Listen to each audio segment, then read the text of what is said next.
But I'll start too. Hi, chat. Hope everyone's having a good day, good night, good evening, whatever time of day it is for you. I know you guys are all over the world. Pretty much. I mean, granted, most of you are in worldwide. America, but you know, got some Europeans mixed in there. Yeah. Some people from Asia. We got some Do you- Latams mixed in. Do you look at your demographic of where your fans are? Yes.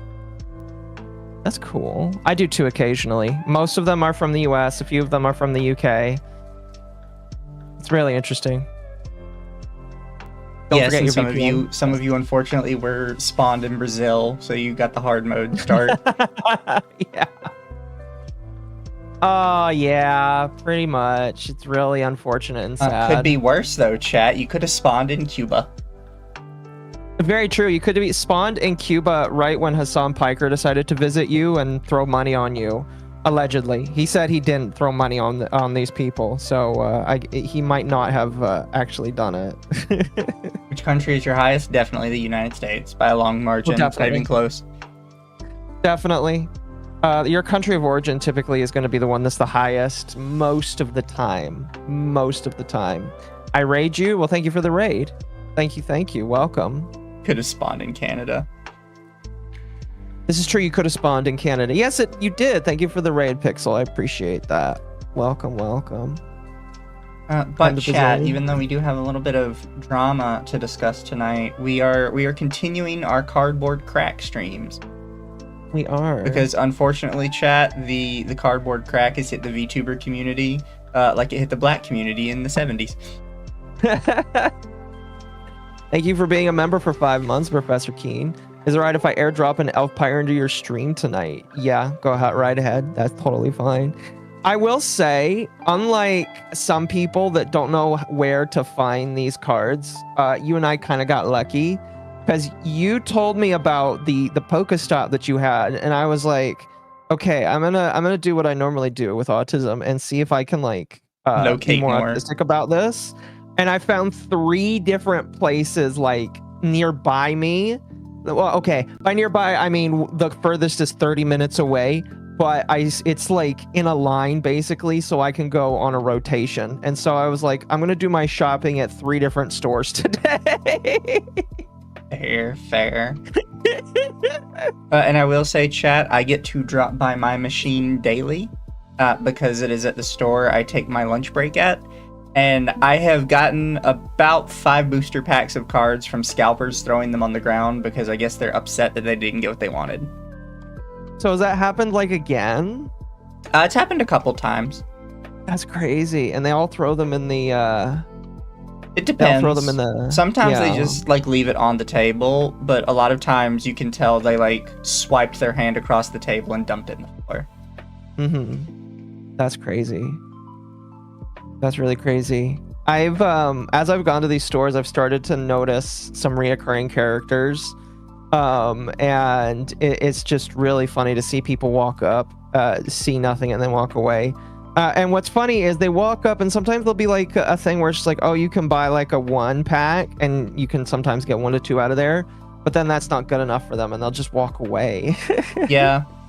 However, I will say, so what Nintendo thought they were doing with these machines, chat, is because they're sort of like on a delay of some sort, or AI. There's mixed information. What is supposed to happen is like a scalper walks up to the machine, clicks it, sees nothing in there, and then maybe there's some stuff left over for somebody later in like 10 minutes when the machine cycles again. Yeah. But the problem is the only kind of person who's willing to embarrass themselves by camping in front of a Pokemon machine for an hour is a scalper. Pretty much. It's one of those things where you basically just gotta walk up, hope that you're lucky. I did look it up, and I sent this to Mizu, but there's like the AI, the Google AI basically told me that there isn't really a method, but some of these machines might work on specific intervals where you're supposed to walk up and not walk up. And then sometimes if you want to like have a chance, just wait 10 minutes and like, so go do your shopping and then come back in 10 minutes and then try it. and then you might get something.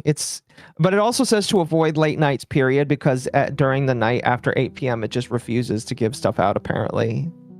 I will say I have dropped by my local one after work at night, and I don't think I've really ever seen more than like 1 or 2 boosters in it at that time. Yeah, so I believe it then. It says that the best time to go by is between 11 and 6 p.m. So take that how you will, I guess. It's wild, chat, that you have to min-max just to like get a Pokemon card pack. Pretty much.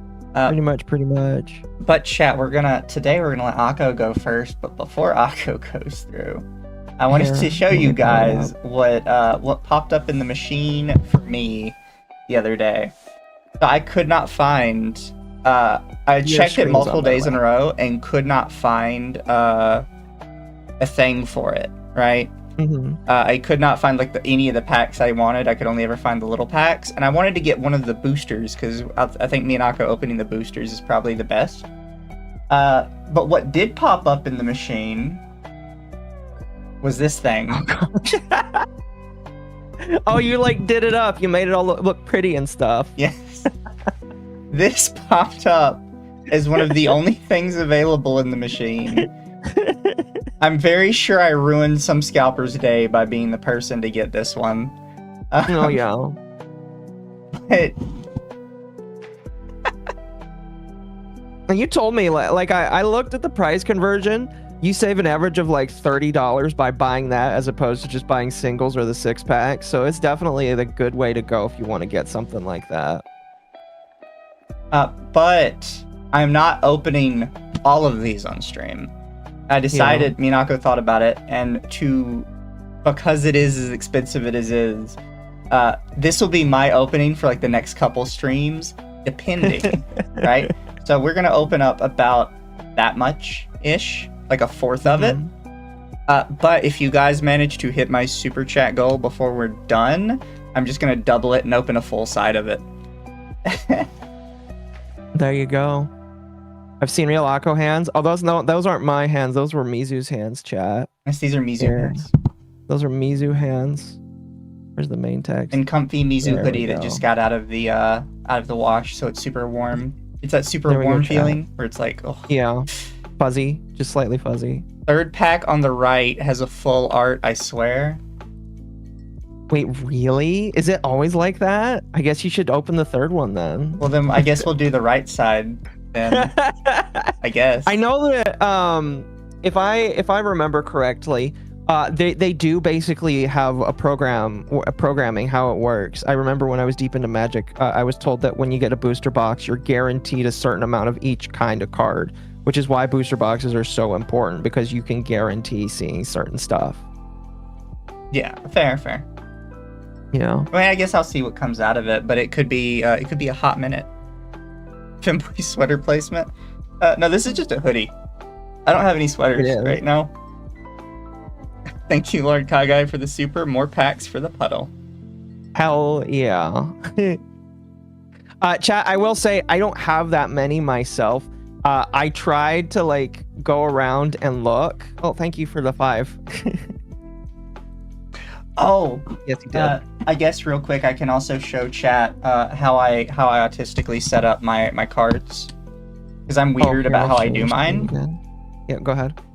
So I think chat's already seen these though, but these are our special lucky cards. One day we might actually be able to sell these. Who knows?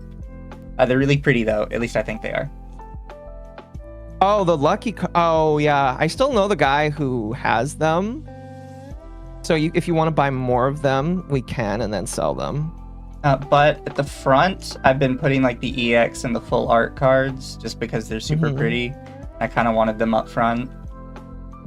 And then after that, I do the legendaries. So I kind of have all the legendaries in their own little spots. But then I've been setting it up to where because I know enough about Pokemon, if it's a 2 evolution line, they're side by side on a page. And if there is a 3 evolution line, there's spaces for all 3 across the page. And then I put a Pokemon that doesn't evolve at all on the end. Yeah. And that's how I've set this up. So it means there's like a lot of blank spaces, but everything is in a line together when it is finished. It's my understanding, because I've done some research. Like when we started doing this, I was like, okay, I'm going to research. With the Pokemon stuff in general, a lot of the sets have reprinted Pokemon, just period. Yeah. And like the things that you're really looking for in every single set is like the special cards or the rare stuff and the full art. I can't believe you did that. Oh my gosh. It's funny to me. It entertains me. It's entertaining. Yes, I agree. But so basically, eventually, even if you pull from multiple sets, you're gonna get the evolution line for multiple Pokemon because they reprint them in every set. And right now, since Scarlet and Violet is the game that they're pulling from, Scarlet and Violet, like Pokemon, are gonna be very much so included until they release the next new mainline game, if that makes sense. Yeah. Thank you, Artemis, for the super. Akko and Mizu cards are both bottoms. It makes sense. I don't know why I picked the order I did for those. I think it's just because that's sort of the order they appear in the playing card deck, sort of. Mm-hmm. Is the spades like third or fourth? I didn't know that. No, not spades, not the suits. Oh, I see. Ace is technically 1, so it's ace, jack, queen, king. I getcha. Fair enough. Well, chat here, I'm gonna turn on my screen. I guess I'll follow the same suit. I don't have as many as Mizu, but I was able to get like 17 myself from varying different places. Because again, I've been scavenging. You're good if I show your cam, right? Yeah, my camera's on now. So I've only gotten 17, which is still kind of a lot, and I'm only gonna open again. I'll only open 8, but if we meet the goal as well, I'll do that. But I will open them at the end if we meet the super chat goal, basically. So if we meet them at the end, I'll open more towards the end. I don't know if you want to do it like that for you, but I'll basically do it to where if I meet the goal, that's what I'll do. But yeah, I think today, since Mizu went first last time, I asked if I could go first today. Thank you for following. Can you still hear me, Mizu? What the heck? Yeah. Why wouldn't I be able to hear you? Sorry, I just thought that Discord died there for a moment. Discord's been like dying, and it's been making me worried that we have to we can't use Skype anymore. So that there's no confusion anymore. Oh, fair. Yeah, we'll keep it up here. What are you doing with it? Oh, okay. Yeah, so I'm only gonna open 8 today, as is Mizu, and so I have 7 of the Surging Sparks, which is what I have been collecting recently. Is the Surging Sparks. I've been reading. Apparently, this one is semi-popular. Mega Evolutions is not as popular. I have no idea about Black Bolt, which I found today, but apparently Surging Sparks is actually semi-popular, right? I've been studying which ones are popular right now. Which ones are getting scalped more than others.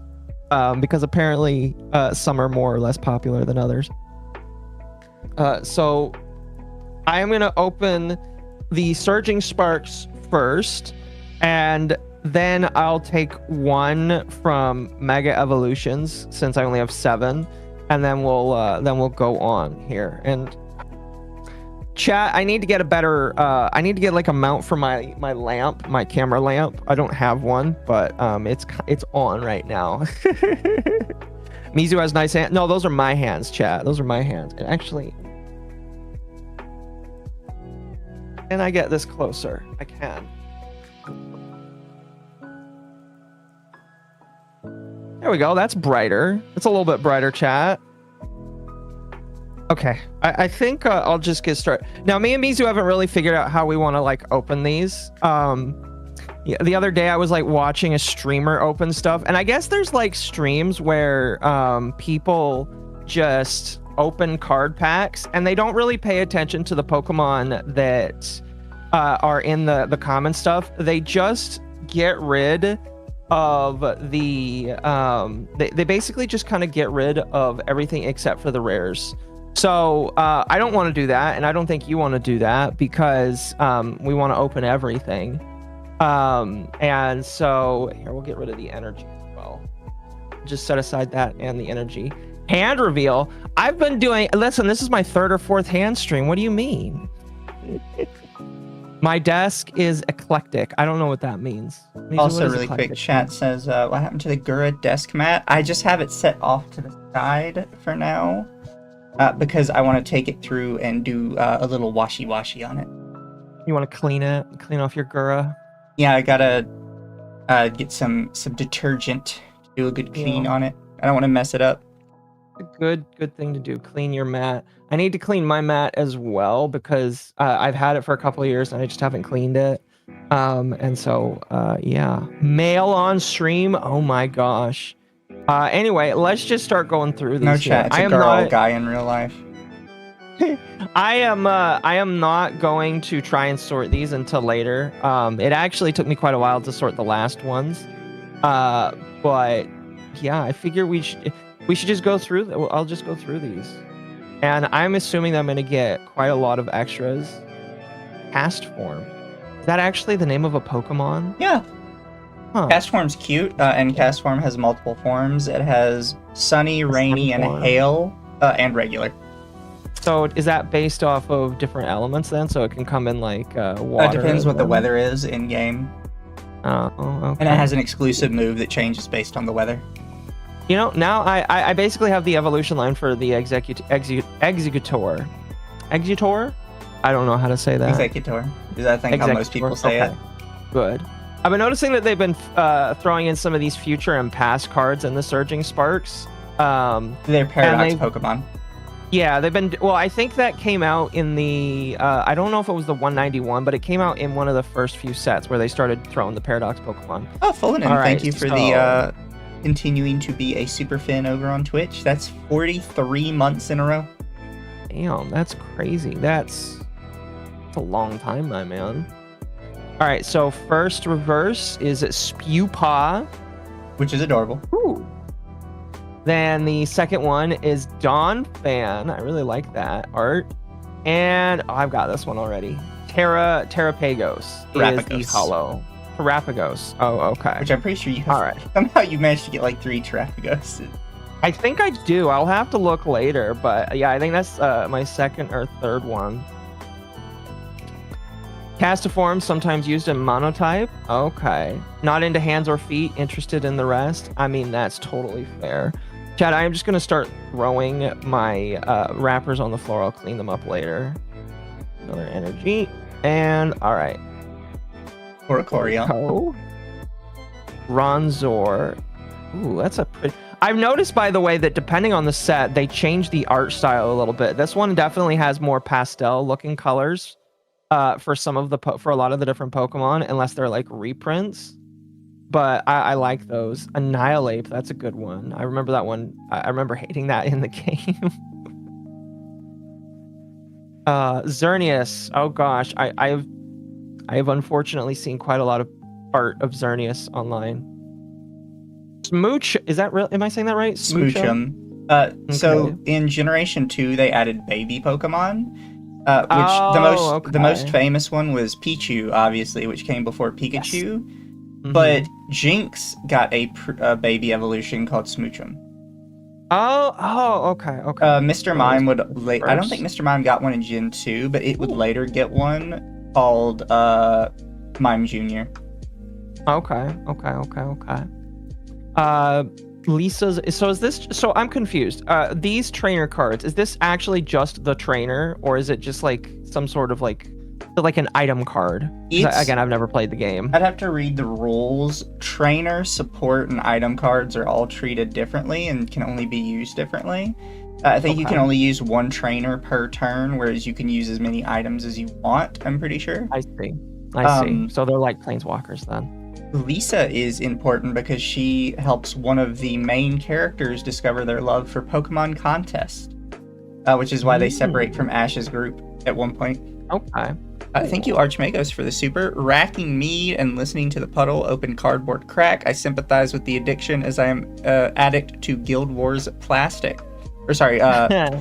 Warhammer? Warhammer Plastic. Yeah. Fair. So I think about that sometimes when I'm messing with the cardboard crack, is then I see people that have big Warhammer collections, and I'm like, oh, that's like $5,000 on your shelf. Exactly. So is this Pokemon literally just named Gouging Fire? Yes. So okay, it's an ancient Pokemon. The Paradox Pokemon from Scarlet Violet got really weird names. Like you got Iron Bundle earlier. Yeah. All of them have like weird names like that are just like 2 words combined. That's fair, I guess. I guess for some of them you just got to keep it simple. So lore-wise, Paradox Pokemon do not exist. They are like even in universe, they're not actual future Pokemon or past Pokemon. They are theoretical future past Pokemon that were predicted by an AI. Yes. Yeah, if I remember that game, if I remember the game. Oh, that's a legendary. Is it really? That's one of there's a legendary trio, Mesprit, Azelf, and I can never remember Uxie. Okay.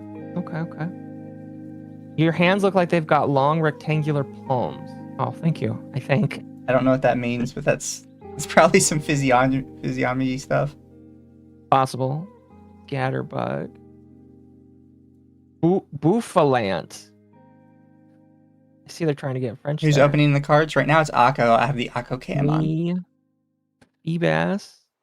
Mousehold. I actually like Mousehold. I made a lot of funny jokes about Mousehold when I got Mouse and then Mousehold. I like the Mousehold. So there was a Pokemon streamer called Shiny Catherine who was evolving shiny Mousels or whatever they're called, the first evolution, for like literally a year straight, trying to get a shiny 4-form Mousehold. Because you can get a 3-form or a 4-form when it evolves. And she got like straight 3 forms for months. Oh, so she was trying to. Oh, that's right. She wanted to get the 4 forms. She's also going for, I think, a 3-segment to Dunsparce shiny at one point as well. Oh my goodness, that's right. Because you can see getting the shiny is hard enough, but then getting the shiny version you want is even harder. Relor and Centis Scorch. Oh, you got a full art. Arch Aludon X. Dude, that's a nice looking card. That was Sword and Shield. Is it Sword and Shield? Ew. That's really nice. That's very good. So this is the Hollow Archelodon X. I'm mad they changed the name of Bouffalant's signature move because the localizers are afraid to say Afro. That's funny. Seriously? Wait, did they really? There is a way to open these and I'm not doing it right. There we go. You know what? Maybe it's along the bottom. I don't know.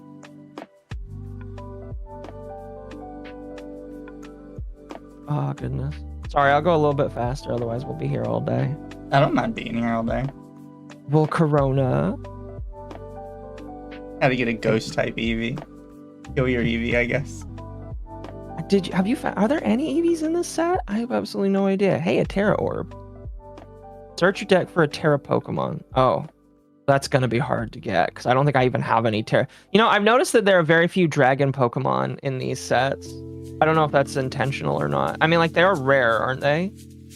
I don't think they do dragons in the card game. Well, I mean, like, there are a few, but I guess they just must be rare. Ooh, so Quaxel is the first. Well, no, so there are dragon Pokemon that are in the card game, but they don't have dragon typing. Oh, I see. The newest typing the card game added was Steel, and that was the last one they added. So what is this typing then? Isn't that just electric? I can't tell. I think that's dark. No, it's not electric. No. But wouldn't dark be like a dark? I don't know. I can't tell. A dark purple. Okay. Turtonator, and then Dialga. Ooh. I believe that's Steel then, actually. Oh, okay. Ooh, this one has some texture to it. I like that. See, that's why I like the Surging Sparks, is they've got some nice textures to it. JP, it's Afro Break. In English, it's Head Charge. Okay. Thank you for the 10, Internet Zen. Are you sure it's dragon? Did they actually add dragon typing to the card game?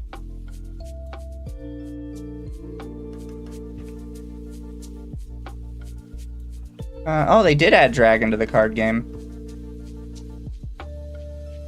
That out. That is dragon? Okay, that's what I thought. Thank you, Sparky. Last type to be added was fairy.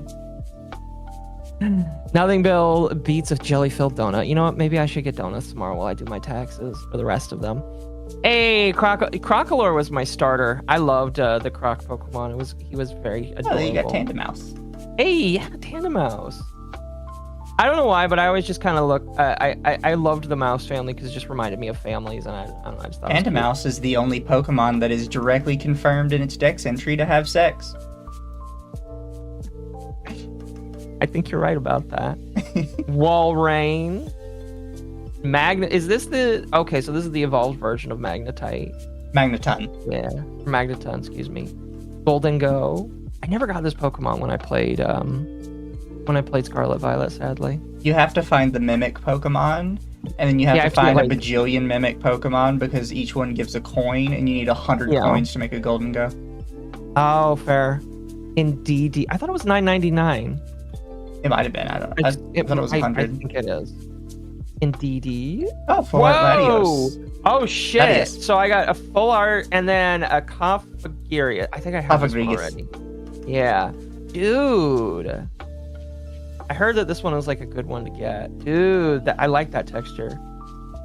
So this is a card pack where instead of just having... Wait, did I? No, yeah. So we got one reverse and then 2 holos here. Sweet. Dude, I'm liking this luck. I never was lucky when I played Magic, so I'm okay with having this much luck here.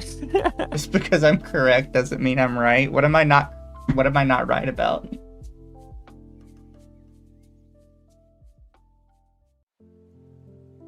Oh yeah, you couldn't put an unnicknamed Cofagrigus up for trade on the global trading station back in the day because some part of the name was flagged as inappropriate. Oh, that's funny. That is really funny. Oh, another execute. Oh, the sex. Oh, it's Wochian. Hey, I think I have one of these. I got one of these last time. So I think I got a holo version of this card actually. The Rule Edge. Chill teaser. Oh, that's weird. I'm sorry, that just looks weird. Hey, reverse hollow Magnemite. Nice. And a Bronzor. And what the fuck? Is that King EX. my third one? These all came out of the same 6-pack. What the fuck? I like this. It's got little stars on it. You probably can't see it, chat, but this is nice. Dude, what the hell? I'm okay with this. That Latias is worth 200. No way. No way. Listen, this Latias cannot be worth $200. You know what? It's a Latias EX. Yeah, it's the Latias EX. What pack are you on again? I have 2 more left. Yeah, no. Near mint hollow, $203.16. Seriously? It averages for sale around $166 to $170. The most recent one sold for $174. Okay, I think that's why chat told you to sleeve it. Well, Paco, brace yourself, your luck is strained.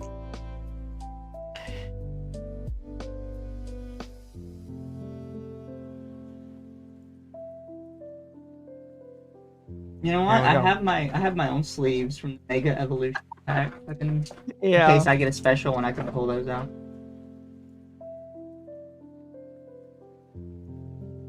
Take that, quartering. We'll be talking about him later today, I think. Allegedly he's a cuck.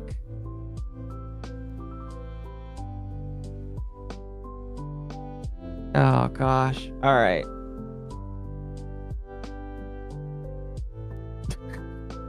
Jeez.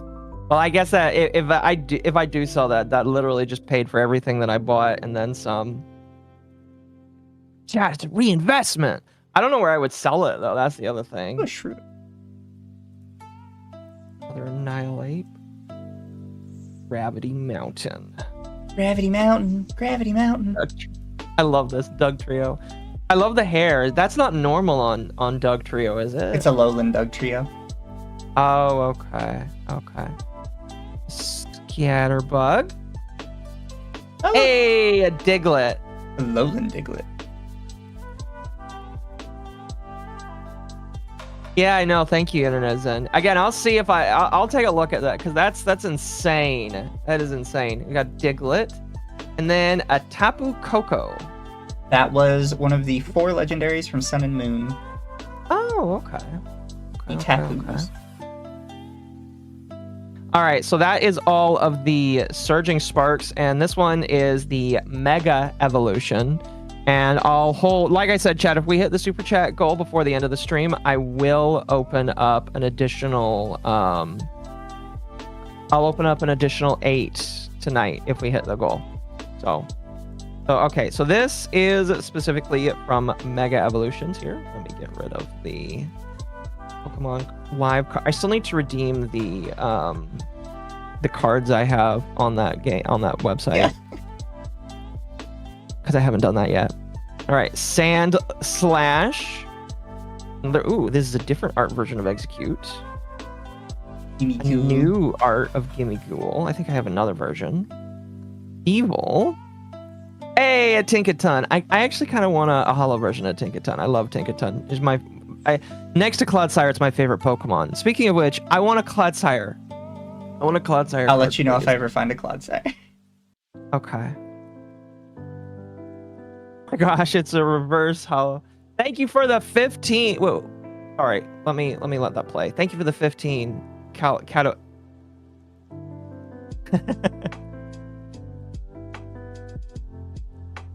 You know, I feel like there's some actual person that just opens Pokemon card packs all day that saw you open that Latios and was like screaming at the screen that we weren't saying anything about it. It's possible. We're like, ooh, what a pretty art. Let's put Mike? that to the side. I know. Oh, I noticed, by the way, as opposed to the Surging Sparks, which has like a little bit of art, like a little bit of a little bit of art. These ones are just like blank on the bottom. That's interesting. Clodsire is goated. Yes, I have only one Pokemon that is a plushie, and it is Clodsire. Delibird and Clawitzer. Clawitzer. It is one of my favorites. Well, there we go, chat. That was a, like I said, chat. If we hit 10 super chats on YouTube, I will open more towards the end of the stream. But thank you, everybody. I will count the one that was sent on Restream as a super chat as well. So 5 more. All right. I am going to turn off my screen now since I am done. Well, before I do, if this is actually worth $200, I will probably try and get it sold. We will see. We will see. We will see. I'll have to figure out where I want to sell it or how I want to sell it. But yeah, if this is worth $200, I'll try and sell it. All right. I hope you enjoyed that, chat. Now we have a Mizucam chat. Let me pull up. You just let me know when you're good, Arco. Now you are on. Let me put on this so everybody knows this is your hands. Let me take off my camera so that I can charge my phone. I've already pulled out 8, and I did 8 from the right side. This chat did say that the right side allegedly had the better one on it. What did you do to open these like so easily? At the bottom, I guess it's just easier to tear. So here, I'm gonna try what chat said. So you remove that one, and you take the energy. It's the energy, right? Yeah, it's the energy. Yeah. And then the 3 from the bottom, and move them to the top. Oh, so you're just gonna do the rare ones at the top. Oh, okay. I see what you're doing. We got I see what you're doing. which is I think it's the little monkey one. Yeah. It's like a graffiti monkey. Oh, Ninetales. I've always been a big Ninetales fan. And again, who isn't? Alfred.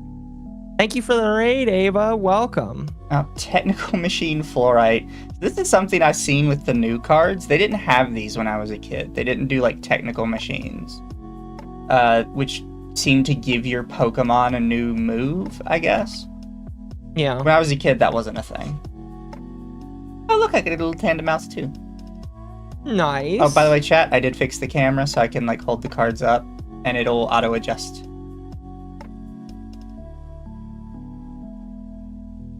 Ooh, Skarmory. Very pretty epic artwork on it. Comfy little card opening, yes. Oh, I also got me a Smoochum. Nice. I think we're on to the specials. We're not, we're close though. Charcadet. Which I always kind of like the Charcadets. I think they're kind of cute. Yeah. Ooh. Ceruledge EX. Dude, that looks beautiful. Very pretty artwork. I think I don't know if that's one of the ones from the set that's like really good, but that's like pretty. Is this the third one from the back? It's not yet. Okay. So I got a Meddling Memo trainer card that's got the shiny on it. I will continue to put the shinies off to the side still. And That Latias actually pulled is worth $200. All right. I got your the evolved form of your mushroom. Oh, nice. Love me some steel types. Steel is good. Why did YouTube double my message? There's never any telling with YouTube, honestly. Take down the rig, and I will start charging my phone because my phone needs to charge now. Alright, so drop the energy.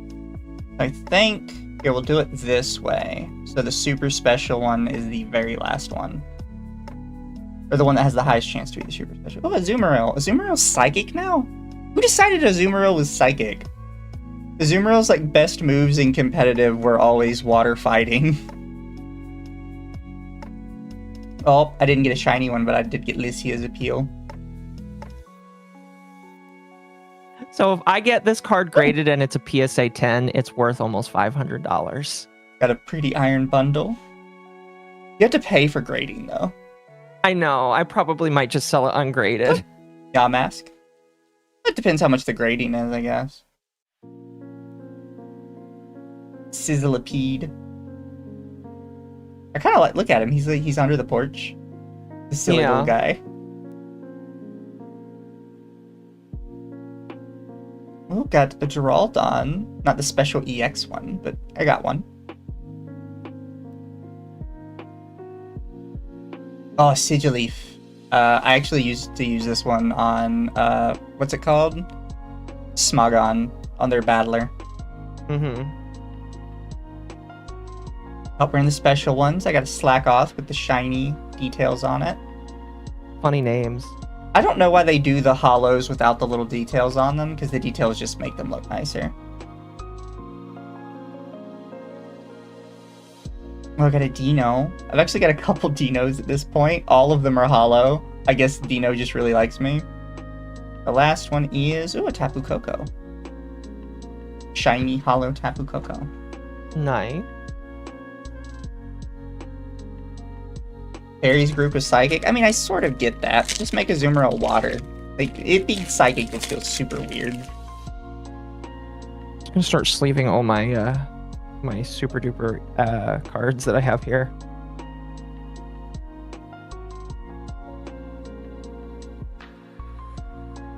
Oh, Walrein. I haven't seen the Walrein line in a long time. That's because ice types kind of suck competitively. Colberberry.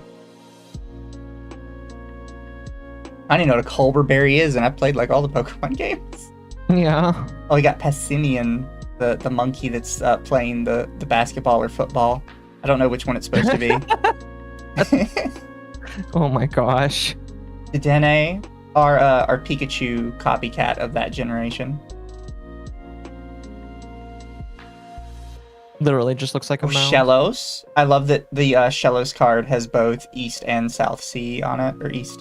I think it's North and South Sea. North and South Sea.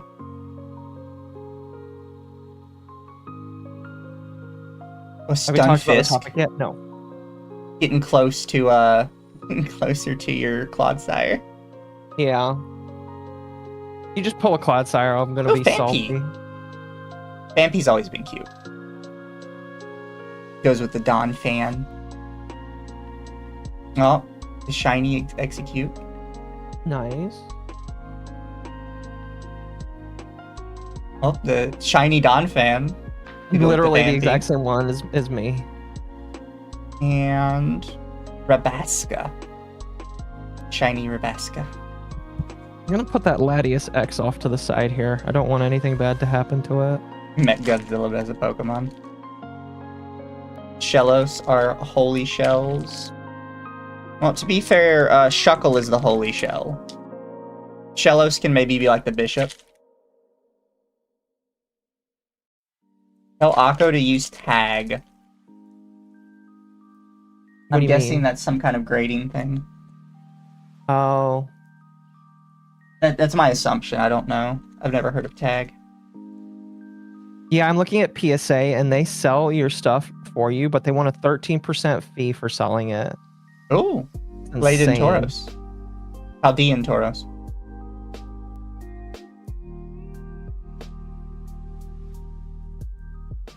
Helix Sir Lord Savior. Oh, I got your teaser toy. Oh my gosh, that thing is terrifying. Oh, a Kilowattrel. I never saw those like in competitive or anything. Excadrill.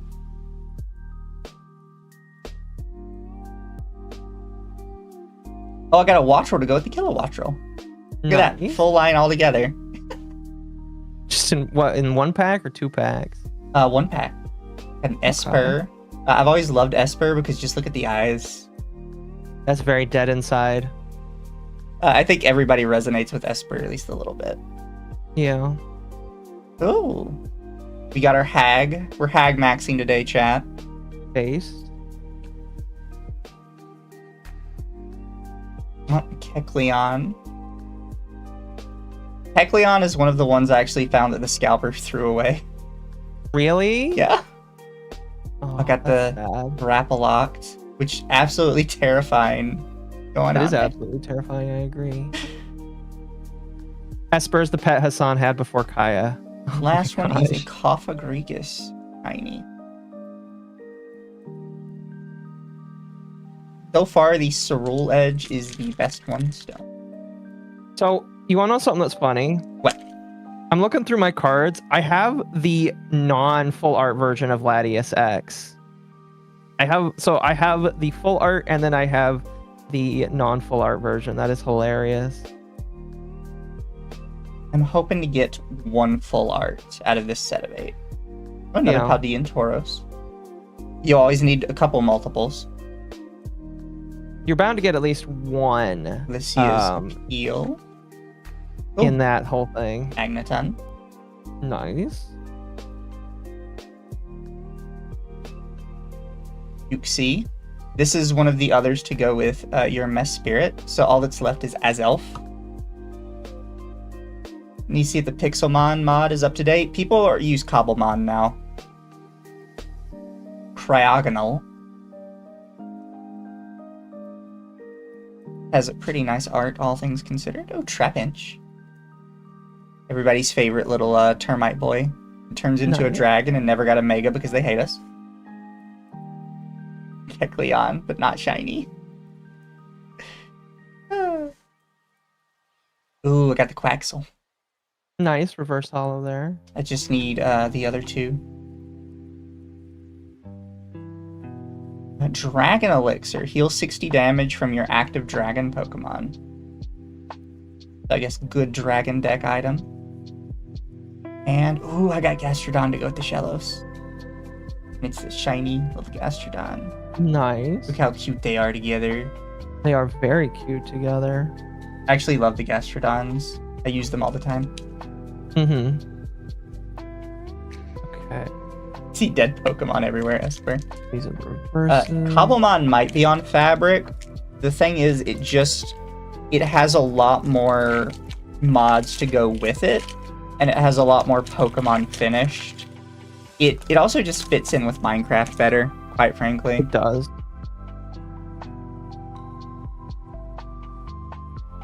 Pixelmon got kind of lazy after a while.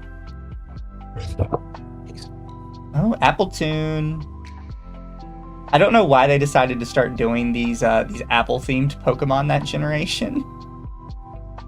That's terrifying. It's just called Surfer. He doesn't get any name. He's just Surfer. Oh my gosh.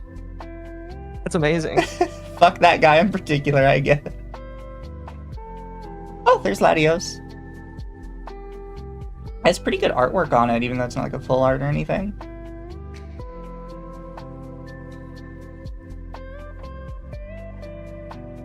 Oh, Capsicid.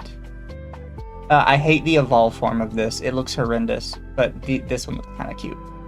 Yeah. Okay. Oh, Helioptile. That's actually really cute art for Helioptile. Look at that. These are the... Oh, it is, yeah. Little electricities. You know, I wonder, I know that Pokemon, and by extension Nintendo, are very anal about fan art, but I imagine maybe occasionally they ask artists that draw fan art to draw for them. Oh, they definitely do. Oh, there's Morlo to go with the... Now I have the full set for him. Oh, the regular Quaxel. Nice. Okay, so these are... Oh, another Stunfisk, because this one's shiny. Hello. Hello. Okay. Oh, Clobbopus. I have both a shiny Clobbolocked and Clobbopus. That's a funny name. Scorvillain feels like a middle evolution. It really does. And the last one is... Ooh. Look at that. Whoa! Super shiny Hydreigon EX. That with is Terra. pretty. And it's a full art too. I wonder if it's worth money. For me, I don't know if I would ever get rid of mine. I'd probably keep all of mine because I'm weird. You told me if you had something that's like $400. Look, if I get the $400 one, I'm selling it, but that's different. Mm-hmm. $400 is a lot. No, I agree. I probably, for $200, I don't know if I would sell mine. I'm going to be honest with you. Selling's a lot of work. Takes a lot of I'll just effort. hold on to this. Yeah, I think I'll just hold on to this for the minute. Pride it as one of the most... I mean, I have to check some of my other stuff because I feel like I have some 191 full art cards that I want to check and see how much they might be worth. Because maybe they are worth something. Fair. But I don't think I would sell them. Oh! Honestly. I didn't know Clement was in this one.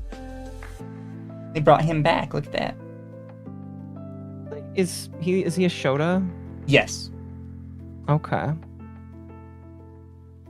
I'm doing this. I'm It's just gonna sort some of my stuff. Spartha.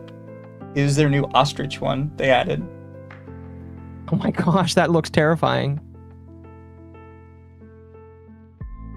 Got to the point where I might... Bravery was always a good one. I get to the point where I might have to start a bot. So I have a third box here. I might have to like dedicate that box. I think to just, chat like, said all the of normal Hydreigon is cards. $4 here. I will, Oh, I will really? double check. Really? It is. Really? Yeah. So Only $4? there is another version of it that's worth $50 that has different art. That is like... Listen. It's very all I'm pretty. gonna say is I don't understand the Pokemon market and what decides prices. Rarity. Like yeah, I guess. It's basically strictly rarity. I guess it's just confusing to me. There's my Dino. I've got a lot of Dinos for some reason. A Relor. I never really liked Relor. He looks weird. Yeah. Regular Grapploct and not shiny. But again, you always need multiples if you're actually going to play it. Oh, Meryl, look at that. How cute that is with it Oh, playing that with is the little tail. adorable. Yeah. Some Pokemon just live that easy life. They just eat, chip, and lie. Oh, a Spheal, shiny Spheal. Look at him, he's just happy. He is very happy, yes. He's a happy boyo. He lives the life that we all wish we could. Oh, there's the Appletoon. He's just hanging out. It kind of looks like 3D art, I'm going to be honest with you. He does look 3D. It pops out just a little bit. And the last one is... Ooh, there's Scovillian. I didn't know he had an EX. Whoa! That is a pretty nice EX. Look at all the sparkles. Also, you are right. That is my third Terrapagos. And all of them are shiny. All right, I have one more for the stream chat. I can't believe that.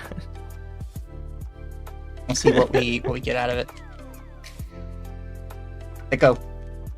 Let go. Jesus, well, you're being mean today, aren't you? A Hydreion X Mizutamari is worth $5.77. Fine. Like I said, I don't sell mine anyways. No. I'm gonna be honest. I'm only talking about prices because I'm like interested to just see like what people value these cards at. Because like some of these cards, like I look at them and I was like, I feel like that's worth something, and then people are like, no, that's like literally worth shit, and I'm just like, what? I will say though, knowing it's only worth $5 makes me feel a lot less guilty about not wanting to sell it. Yeah.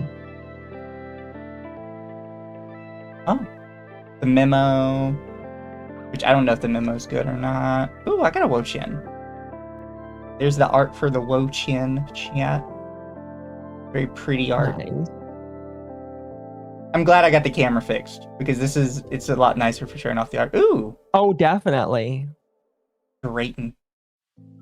I believe he was one of the Scarlet Violet from like the last DLC. Yeah. I could be wrong. The Shroodle. Mr. Strudel. What's he doing? Drawing with his teeth? I don't recommend that. Oh, his body looks really weird. Yeah, I got a few of those. Oh, you're cute. Blitzel. Toothpaste hair ass. I told you guys, I get like a bunch of dinos for some reason. It really likes giving me dinos. Oh, shiny Flitzel.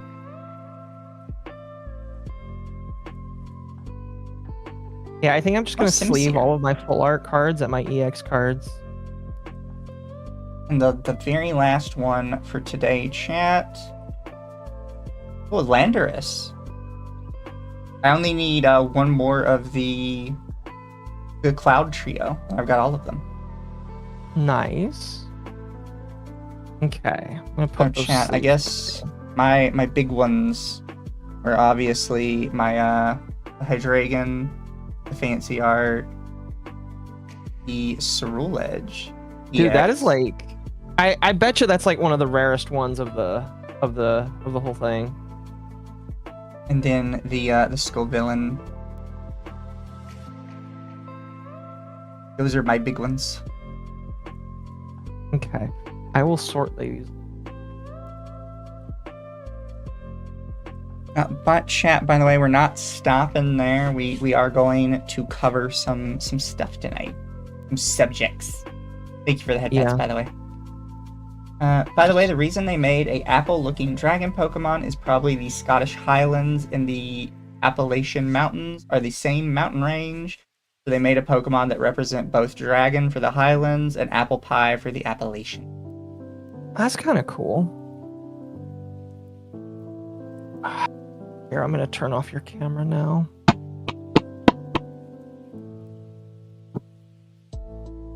I'm going to have to make a home for all my cards in my book. Yeah. All right, chat. So, Chat. By the way, it is not hump day chat till Sunday. We'll have a Sunday hump day.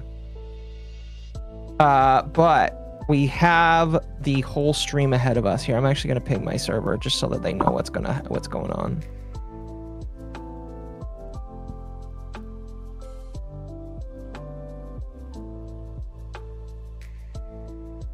There we go. Can I unpin that? I can. Look at that. That's cool. Okay. Let me pull up the thing. Chat, just some basic stuff that happened in my life. Chat is I got a mini computer from Temp and his dad because they didn't need it. It's called a NUC, basically. It's like a Microsoft, it's a little Microsoft computer. And I was able to turn it into a Minecraft server. So I'll show you real quickly here, chat, because I'm very proud of this. I spent multiple hours doing this. This is a Minecraft server. I have booted this up, and I'm kind of just filling in the spawn area right now. For those asking, no, it will not be for fans, unfortunately. One, because it uses my home IP, and I don't really want to share that with anybody. And two, it's not really made for a lot of people. This little computer only has 8 gigs on it. I kind of want more gigs if I want to actually have people play with it.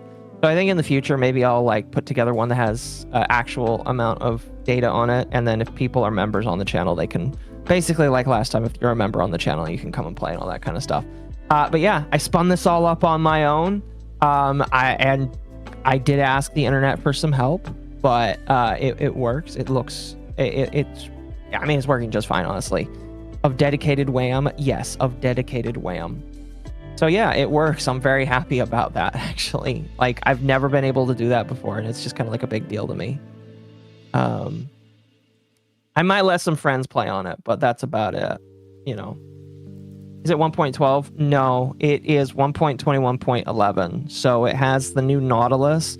I'm probably not going to update it when the next update for Minecraft comes out, because updating a Minecraft server actually takes a lot. You basically have to uninstall the old thing and then reinstall it. But because I'm running on Linux, I can't just like delete things and then upload something new. I have to go into the command console and ask it to do stuff. No Hightail server chat. A lot of people are waiting till Hightail gets a little bit further in development before they start messing with servers.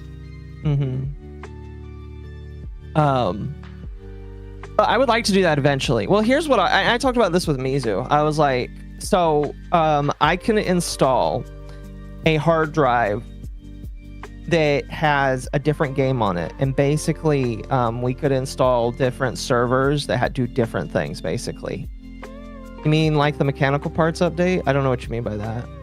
You have to commune with your machine spirit. Yes, I communed with the machine spirit multiple times yesterday. But yeah, I did that. It's awesome. I'm very happy with it, and I didn't have to spend any money on it. I mean, the only money I've spent right now is technically the money that it costs to print little shelf pieces to put it on my server rack. So that's cool. Really nice to have that kind of stuff. Special thanks to Temp and Temp's dad for that. Okay, one other thing, chat, before we get going into the news, the miscellaneous news, is one of my mods, Darsky, has made a clip. So if you weren't here the other night, on Wednesday, I did a stream where for $10 you could shock me. I have a shock collar now, and I think during game streams we'll definitely use the shock collar. I think a lot of people really liked that. But like moving forward, that's what we're gonna do basically. Sorry, my brain just died there for a moment. But what Darsky did is he made a compilation of every time somebody shocked me. I got shocked like 78 times that stream, and it was very I listened to the video, and the screams went from very like freaked, well, they got more progressively annoyed and freaked out. You were there, Mizu. What did you think of it? You seemed like you were having a lot of fun. I think you were enjoying yourself. That's not true. That's not true. Maybe I'll have to turn up the intensity next time. I don't know. It was at an intensity of 3. I know you did a stream doing it, didn't you? What was your intensity at when you did it? Mine was low because I am both a baby and smarter than everybody else that does it. Very true. Mine was at like a 2 or a 3, if I want to say correctly. If you want to know, Atari does his at a 10. Yes, Atari does his at a 10. Apparently, as much he as likes I love it now. him, he is retarded. Did you try it at a 10 just to see how bad it was? Yes, I did. It was bad. It was very comfortable. Was it really? No. Fair. But anyway, if you want to watch the compilation that Darsky put together, there's the video. It is on my Clips channel. So anytime I get clips, I'm going to put it on the Clips channel, basically. And by the way, go subscribe to the Clips channel because anytime I put up clips there, I'll put that there, and I'll be trying to upload more clips there, basically, as that goes down. Anyway, today there's a lot of lolcow-esque news, I guess you could say, that we're going through today. I have a lot of stuff on Hassan because and we talked a little bit about this yesterday, but Hassan came back from Cuba and he's been kind of malding about people's reactions to him going to Cuba. I also saw that he's kind of like upset with how people have been trying to throw him under the bus and get him disassociated with the Democratic Party, even though I think he's kind of done that himself. We're going to talk about Tectone today. I've got a little bit of a timeline for that. We also kind of talked about that a little bit yesterday as well on Under the T. We also have some other lolcow stuff. If we get to it, we're going to talk about the quartering because there is now... Okay, Mizu, you remember when the whole shit with Rekieta went down and it was basically revealed that Rekieta was swinging, right? Yep.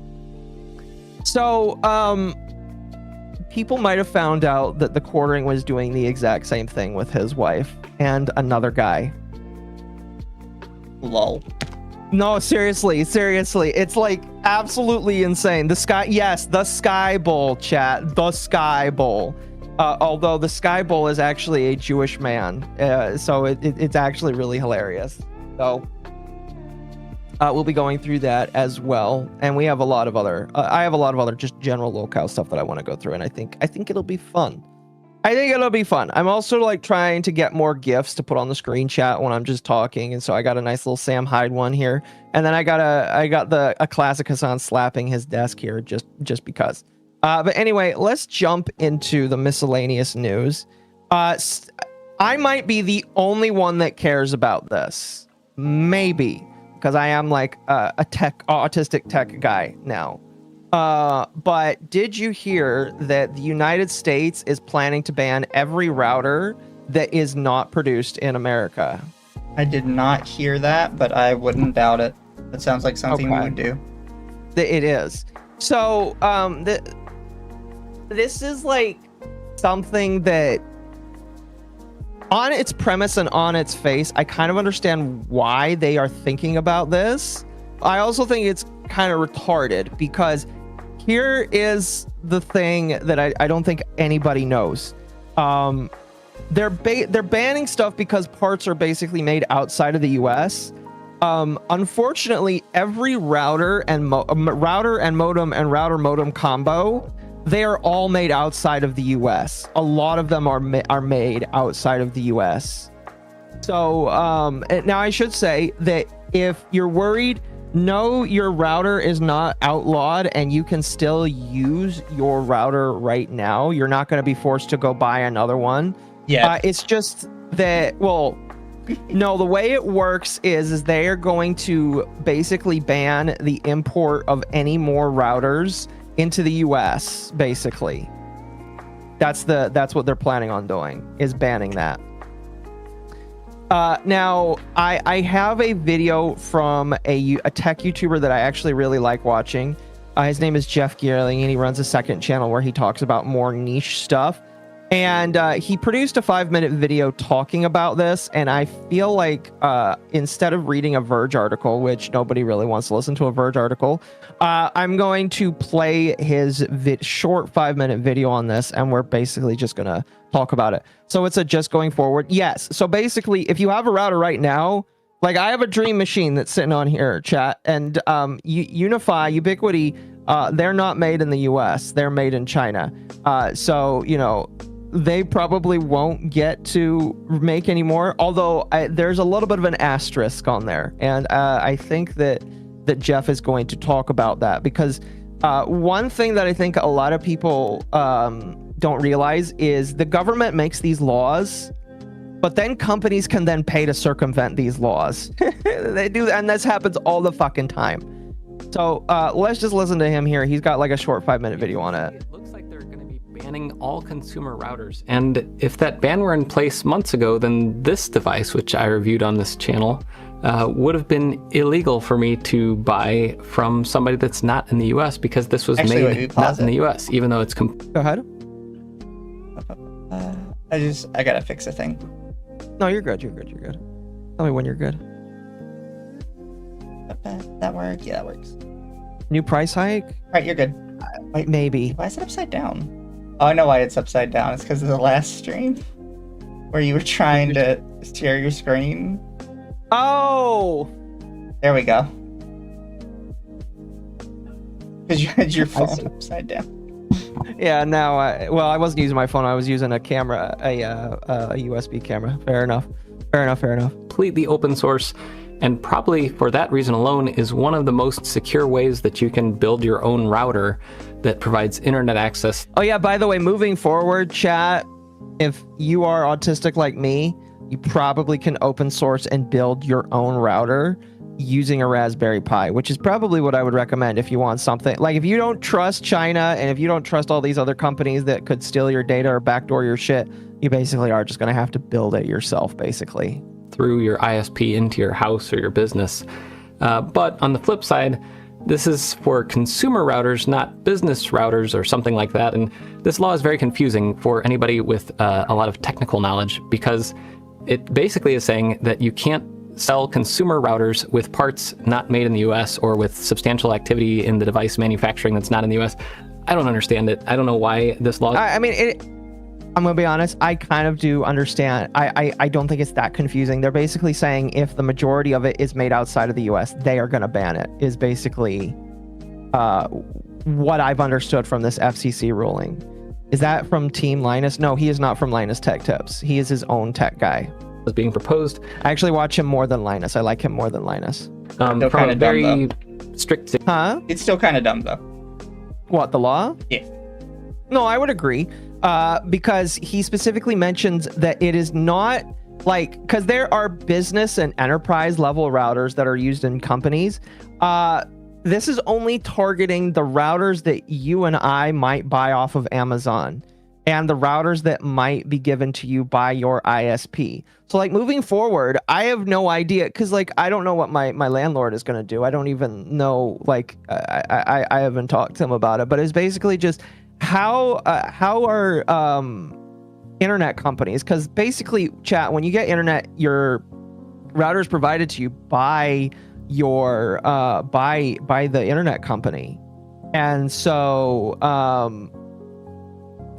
if they have to provide a different router, I don't know what they're going to give you, because pretty much for the most part, there are no routers that are exclusively just made in America, besides, and I could be wrong about this, the ones that are made by Elon Musk's company, Starlink. So unless you buy a Starlink router, you're basically SOL on consumer grade routers.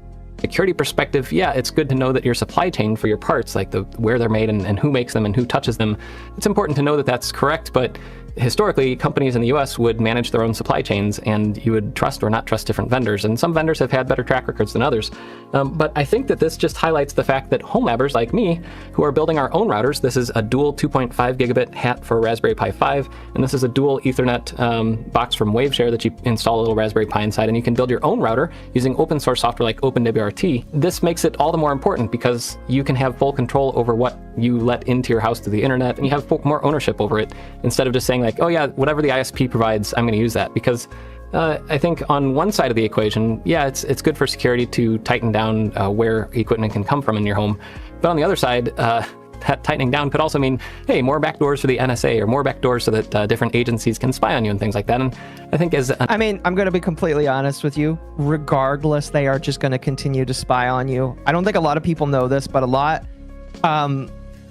of countries, actually, it might just only be the US. The US has backdoors into your computer no matter what. You can't lock it down. Basically, if your computer's connected to the wall, they can find ways onto your computer if they really, really, really want to. So it's one of those things where I really don't care about that aspect.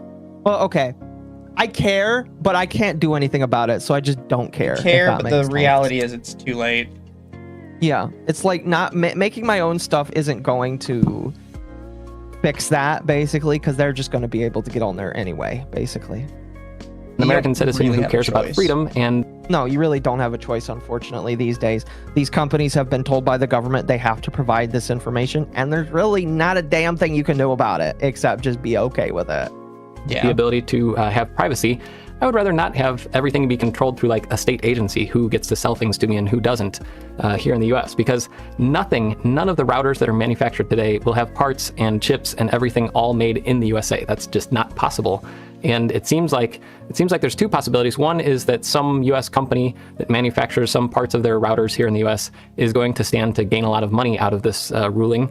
The other alternative is that maybe this is just a way to extract money from companies that want to sell in the US without using a tariff. Instead of using a tariff, they use like an internal type of bribe, saying like, if you want to sell things here, you can get one of these exemptions that we have, but you kind of have to know the right person or spend the right amount of money, which is really sad and a shame, because that means a company like Mono, which is making this gateway, which is really awesome, a dual 10 gigabit gateway, they would probably not be able to do that because they're not going to have the money to spend to pay for the quote unquote bribe money to get the exemption to sell this thing here. So what would really happen is that devices like this that are sold as routers would not make it to the US. But if you sold a device like this, which is just a dual 2.5 gigabit network interface, this might be able to get sold. I kind of want that Raspberry Pi hat, even though I have a router already, just so that I can say that I have it. Because Raspberry Pi hats are kind of like a thing to collect nowadays.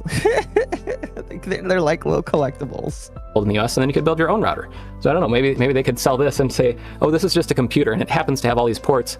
And then if you live in the US, if you wanted to build your own router out of it, you could, make your own software for it, and then they could provide a configuration. I don't know. Most of these companies that have US made things, it's just a sticker on the back or just the case and the final assembly or something like that. It's not like the whole supply chain is here in the US, because we don't make the chips in these things. We don't make the Wi-Fi technology. We might design parts of it, but we don't have the manufacturing capability to make routers in the US, at least not on the scale that we need for homes to have real good internet access. Anyway, that's a little weird rant, and I was just surprised to hear this news, and it's very disappointing. That's basically it. Again, the ramifications of this, we really don't know yet, because this is just something that happened.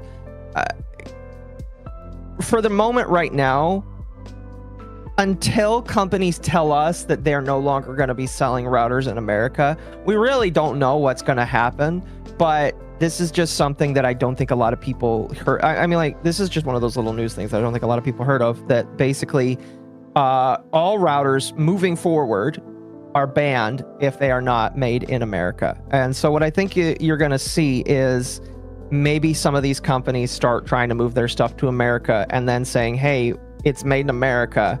We just can't get, because like the thing that I don't think a lot of people realize is you can't get silicone made in America. You have to have it brought to America because silicone isn't mined here in America. Last I checked, it wasn't mined here in America. So there's always going to be some components that will not come from America, if that makes sense. Yeah. Yeah, that was just something I wanted to share because I don't think a lot of I pay attention to a lot of the weird technology stuff and I like it. Silicone, like the soft rubber, like the silicone. So chat there, the way that stuff is made is you need silicone wafers, and silicone wafers go into making just about everything besides the actual motherboard. Like when you make a circuit board, you have a bunch of little chips on there, and they're made from silicone wafers, basically. Silicon, basically. Is silicone a mined product? Isn't it a process? Well, I think you mine the raw material and then you process it into something else, basically. It would be a lot easier for me to explain this if I was playing Satisfactory, because you basically make the parts in Satisfactory. But basically, we don't have mines of that stuff here in America. So you have to order those things from across the sea and get them brought here. But the thing I'm trying to basically say is, what might happen is they do end up making this stuff in America. It's just going to probably cost more to import the parts, and then they're going to probably pass on that price to the consumer. I have no idea. Some of the purest silicon comes out of a location in the Carolinas. Oh, well, I didn't know that. Good to know. If that's the case, then I don't know why we're not making silicone chips in America.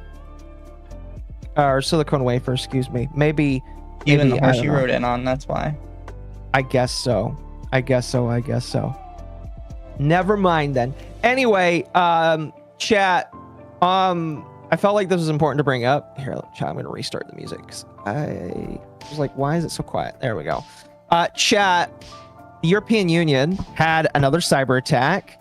Although this time it's on an AWS cloud infrastructure, which isn't uncommon. These kinds of cyber attacks happen a lot. I just wanted to bring this up because it's funny, and it's the EU.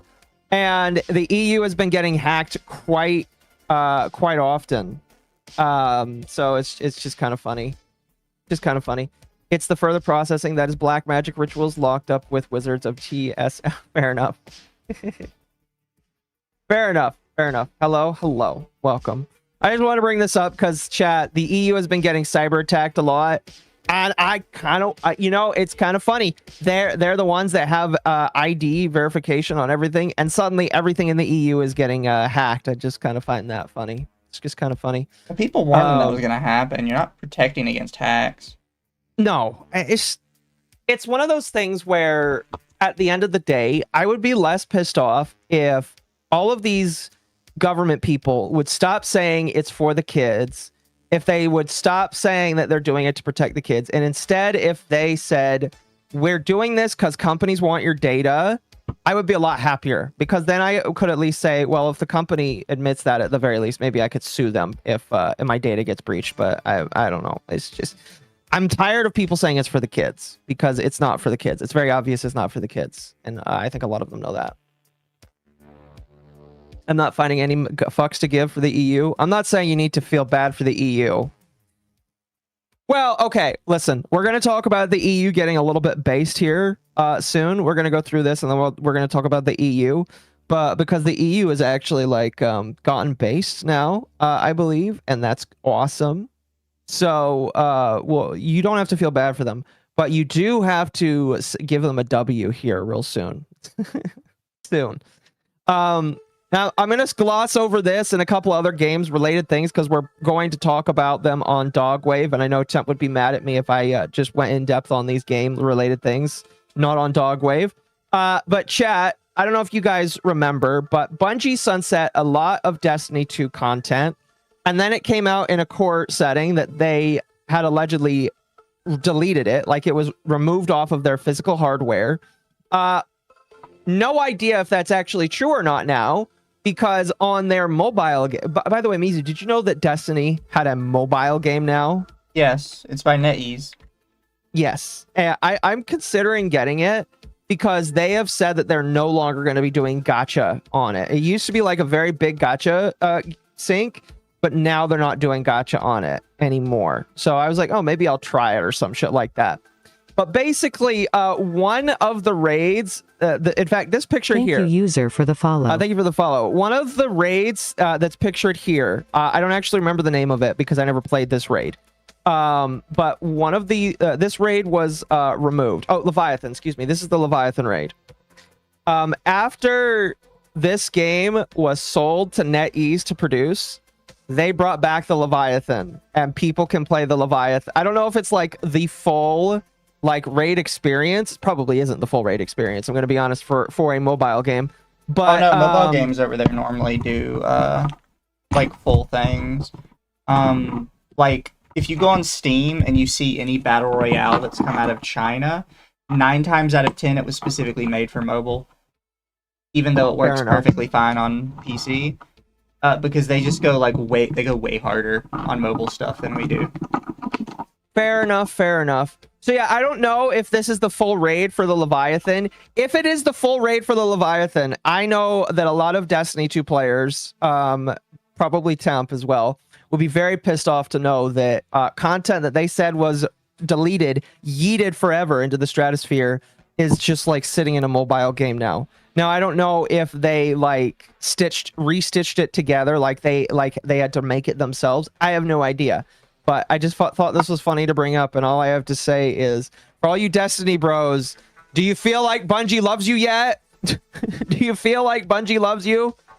Because I knew a long time ago they didn't give a shit about you, and all they wanted was your money for fucking microtransactions. So, you know, I feel bad for all of the Destiny people that are hoping that this game fucking gets better. It won't. I mean, I've kind of mentioned it before once, that I had a friend get me back into Destiny at one point, and I was like, I'm just gonna start from the beginning, because it's been a long time, and I remember I enjoyed the beginning story, so let's do that.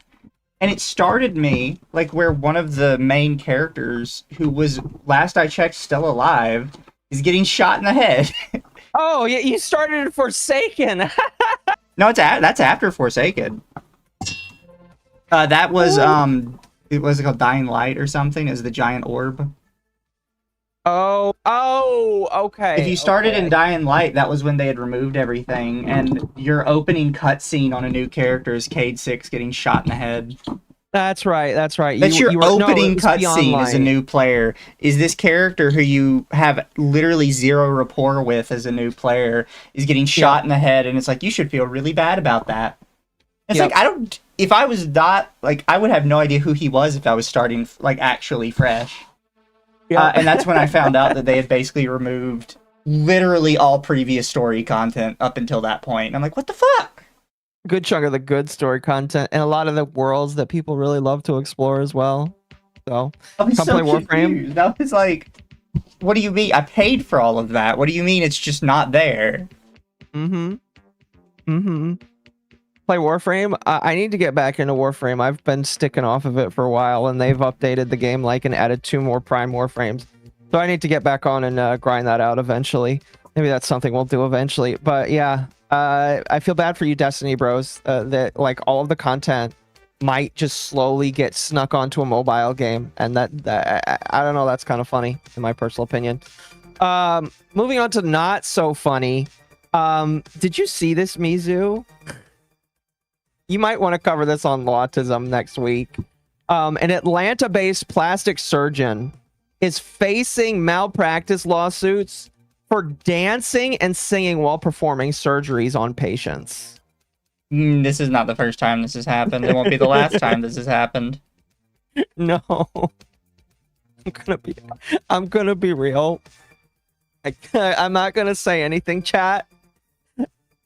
I read this headline before I saw who it was, and I'm just...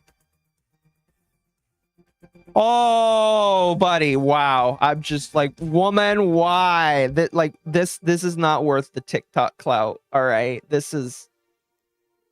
Just like, imagine, like, you're trying to get... Like, okay, not just plastic surgery. We'll just say surgery of any kind, all right?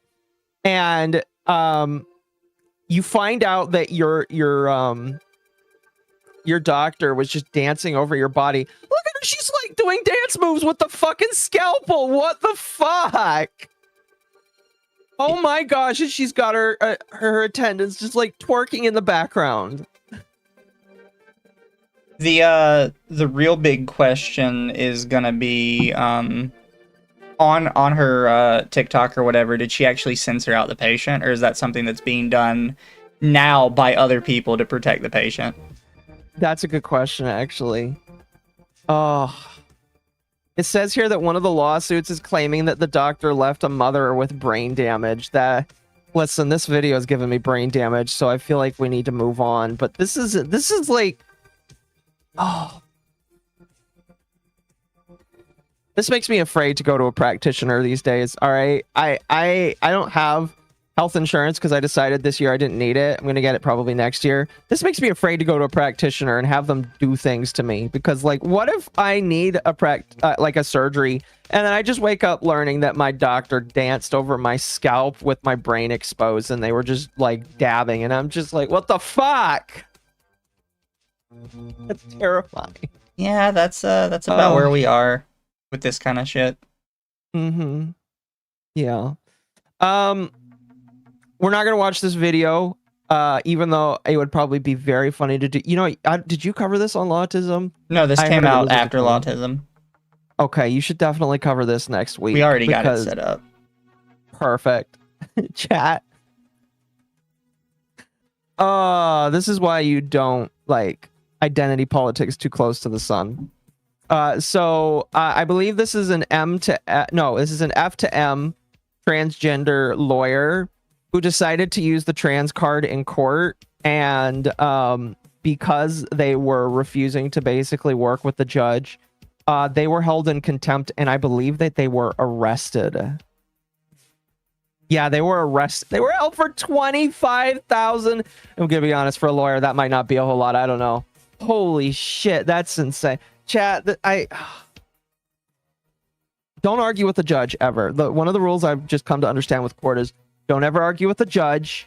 You can always argue later in writing. But this is just this is crazy. Why did you think the procedure was so cheap? But was it a successful operation, or is there any issues? Oh, brain damage. The doctor did nothing. Yeah. So again, like I said, I'm not gonna play this video, but apparently when the person was being arrested, they were begging for a female officer to arrest them, and then they were also screaming, "I can't breathe."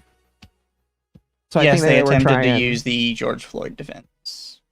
That is amazing. I can't believe that. They also made a TikTok afterwards. Really? They're also shutting down their legal practice. Yeah, I did hear about that. I don't know if I have that on here. I don't think I do. No, I don't. But yeah, so they are shutting down. Chat, here's how insane this is. This is not a brand new lawyer, because in my head, I'm like, okay, this is a brand new lawyer. All right, they're obviously just a retard that's going to get out of the practice really quickly, and they've wasted their 4 years in law school. No, this lawyer has been practicing for 13 years. This is a 13-year practicing attorney, and they are closing their practice now. It's just... that is such a waste, in my personal opinion. Such a fucking waste. Well, it's something I said when I retweeted it. Basically, is that a lot of people don't realize that sometimes court is like a Phoenix Wright case. Yeah. Like, it's not always super super clean and smooth like everyone seems to think it is. That's fair. That's fair. That's fair.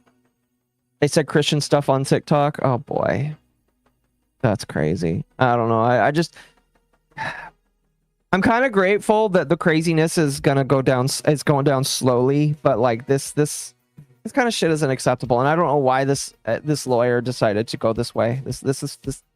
I just don't understand where people get off thinking that this is okay. I just don't get it. Anyway, let's move on. Okay. So I sent this to Celestium when I first saw it. This is just like a short thing, but apparently now after so many years, the EU is recognizing that Christianophobia is now a thing. They recognize that Christians can be persecuted against, and they now recognize it as an actual thing that exists. So there you go, chat. I'm kind of surprised it took them this long. I don't know. That's quite a generic name for it. You know, it's not like. I mean, it is a phobia name, but I just find it funny. That's called Christianophobia. Some of you in the audience are officially a minority persecuted group, according to the EU. Pretty much. They are the most persecuted religion in the world. More than Jews? Really? I don't recall reading that. That's crazy. So I am it goes by number, right? So there's just more Christians in the world than there are Jews, basically. At least in countries where they would be negatively affected by it. Yeah. I am more persecuted than a Jew, according to the EU. No, Akko's music is not bleeding through their mic, but it just automatically plays when they're sharing screen. Oh, you could mute it, and then I'll tell you when to unmute it for a video. Oh, no, it's fine. Chat can just hear you music. Fair enough. Is this persecution per capita? Exactly. I want my persecution bucks. I know, right? Congrats on the persecuted minority status. I know, right? It's amazing. I feel so liberated right now, chat. It's awesome. I mean, yeah, both of us are basically now the most persecuted. And being the EU, it's a worthless. Well, I mean, yeah, obviously with the EU, it's worthless. Well, although I don't know. Well, I don't know. We'll see here. We'll see here. Well, like I said, we got some great politics, fun stuff to go through tonight, chat. Okay, I'll let you kind of talk about this a little bit because you're more of an expert on Epic than I am. But Epic recently laid off 4,000 employees, and and this individual decided to say that Valve is somehow worse than Epic. Yeah. So I called this out forever ago when Epic announced their split for how much money they'd be taking. And I specifically said years ago when they first started, that is unsustainable. Epic is just doing this to try and get one over on Steam. And if they can actually get one over on Steam, they're going to immediately raise their prices as soon as Steam is gone. The reality is, Steam never went anywhere. They couldn't get anybody to leave Steam. So instead, they just had to double, triple, quadruple down on their not making any money strategy. Because what are they going to do? Are they going to come out and say, by the way, the entire time we were lying and actually Steam's way is the better way to do things? No, they can't say that. That would just tank them faster. They had to just like hope and pray their way into maybe one day people swap and come to them, and it's just not happening. This also proves my point that something I'd said early on was I don't genuinely believe Fortnite bucks makes them enough money to sustain the entire platform. And some people would disagree with me, and they're like, "But the platform's still up, isn't it?" Well, we can see where it's going right now. Fortnite bucks is not, in fact, keeping Epic Games afloat. In fact, what was keeping Epic Games afloat was Unreal Engine. The problem is Unreal Engine 5 has been a shit show. That's right, it has been. I remember, aren't they the ones that like tried to add AI stuff and then had to walk it back? Yeah. The Unreal Engine 5 is a shit show. That was their big money maker. Fortnite is their second big money maker, and the reality is I don't think it makes as much money as they want to pretend it does. Probably. Well, I think that part of the problem is, do you see how many collabs they're doing? Like within the last 6 months, I feel like they've done 10 or more collabs. It's insane. Yeah. Like the collabs are constant, and there's no way they can make money. Like, look at gacha games, right? Like Japanese gacha games. They want to fleece your money too. That's why they're gachas. But if you look at them, they only do collabs like once every couple months. And that's because they're aware that doing constant collabs doesn't actually make money. No. They're relying on the exact same people to pay for it basically every time. And if you're asking that same person to shell out more money every single month, they're not going to do it. No, it just gets to a point where people are fatigued by that kind of shit. And then their platform in general just doesn't make money. They're just constantly giving away money to little indie developers that have not proved themselves and will never prove themselves. There are the most successful indie games to come out of Epic, none of you heard about until they were on Steam.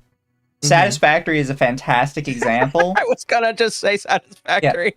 For people who don't know, Akko and I's like little autism factory game, Satisfactory, was on Epic for over a year before it touched Steam. Nobody knew about it. As soon as it touched Steam, it was jester / octopus mommy milf avatar. Once again, our Lord Gaben does nothing and Sorry, I'll mute it. I'll read it No, later. you're good. You're good. Oh. I just didn't know when it Fortnite stopped. that was worth $1.5 billion. Suck it, Tim Sweeney. I'll read the first part again. Once again, our Lord Gaben does nothing and wins. Epic just lost the deal with Disney involving Fortnite that was worth $1.5 billion. Yeah. They lost that deal? I thought that deal was like already in effect. What the fuck? I'll have to read more on that. I don't know much about that. I knew that Disney like said no on the open AI deal, which I wish I put in here, but I didn't. But like, what the hell? Okay. Yeah, Epic is screwed. But yeah, Satisfactory was on Epic for a full year before it ever came to Steam. Nobody knew what it was. It's literally the day it hit Steam, maybe like a week after, it has become as ubiquitous and well known as Factorio. Yeah. Well, I feel like its popularity would not have come without being on Steam. And that's not to say that like Satisfactory isn't a good game, because it's a fantastic game. It's just In Epic fact, is that bad of a platform. We'll look up the Steam charts. I think that Satisfactory had like a peak of like 100,000 when it hit. When it hit like its 1.0 Factory. Like it jumped as soon as it hit Steam, and it's just because people like Epic is just that bad of a platform. And some people try and say, "Oh, well, you just don't like Epic. You're just a Steam simp." Epic for years did not have reviews. When Epic finally added reviews, do you know how they do reviews? How do they do reviews? You can't do a review unless you've played for 2 hours. If you play a game and you find out it's a scam in the first 10 minutes, you're not allowed to tell people it's a scam. You have to play through 2 hours. And that's not good. Because that bar and their low like user base basically prevents there from being any reviews on the platform, it just uses AI to get reviews from other websites to put on the platform. Oh my gosh, that's bad. That's really bad. So their review system is just fucking garbage. Mm-hmm. Side note, chat. So this is the early access. This is launch. This was their launch in August of 2024. And again, I'm not going to say that Satisfactory wouldn't have done good, but their launch into 1.0 had almost 200,000 concurrent members on launch day. Now, obviously, it's like gone back down to normal. Well, actually, I would say that after launch, it improved. It's actually averaged more. But like, yeah, I don't think that Satisfactory would have done so well if they weren't on Steam, just because nobody uses Epic. I mean, like, I've stopped logging into... I used to have a ritual every single week for like a year or two where I would log in and get the free game, and then I would log out, you know? And then when the Kingdom Hearts games went to Epic, because they were only on Epic, I bought them on Epic. And I think now you can buy those on Steam, right? I have them on Are they Steam. on Steam now? Yeah, that's right. I was like, they're on Steam now. And it's just like, I will probably never play Kingdom Hearts because I have to log in on Epic. And I refuse to spend that money again to buy them on Steam. But it's just like, oh. What's funny is Epic is a story of what I would say is failing upward, right? So Fortnite is obviously their big game, their big claim to fame other than Unreal Engine. Yes. But the part of Fortnite that people like was an alternate mode to the original Fortnite. It's not even what the original Fortnite was supposed to be.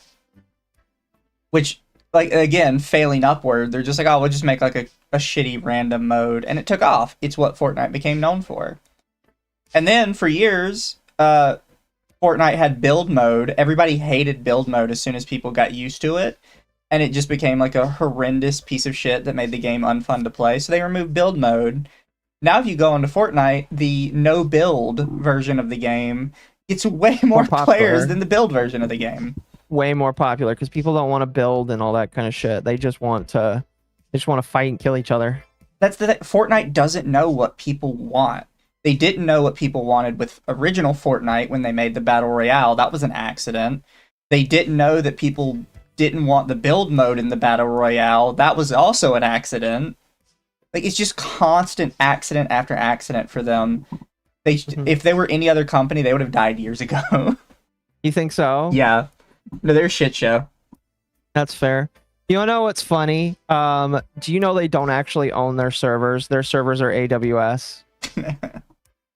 So, chat, whenever AWS goes down because they're letting the AI do whatever, you can't play Fortnite. And I'm not going to say that not owning your servers is not an indication that you're a successful game, because there's a lot of games that are successful that also use AWS. But what I am saying is, with how big Fortnite is, I feel like they should have their own shit. I'm going to be honest with you. It's weird that they don't at their size. Yeah, like with how many concurrent players they get, I don't know, because I don't. Does Epic publish its numbers for how concurrent people are on the platform? Or is that only Steam? Fair. I mean, you probably have to log into Fortnite just to kind of get a basic idea. But with how many people they have consistently playing Fortnite all day, every day, I feel like they should have their own servers. And I mentioned this before. AWS is a great cloud service for tiny businesses that don't want to pay for their own infrastructure. Because I'm going to be honest with you, just buying the network gear alone was about $1,000 for me between last year and this year. Thank you, taxes.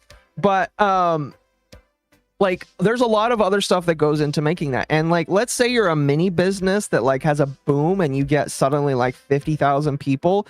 AWS is a good service to like temporarily expand your server space. But the fact that they're still running their servers on Epic is kind of crazy to me. They should, in my personal opinion, not just rely on AWS, because it just makes it feel like if they're not running their own shit, that there's something going on. I don't know.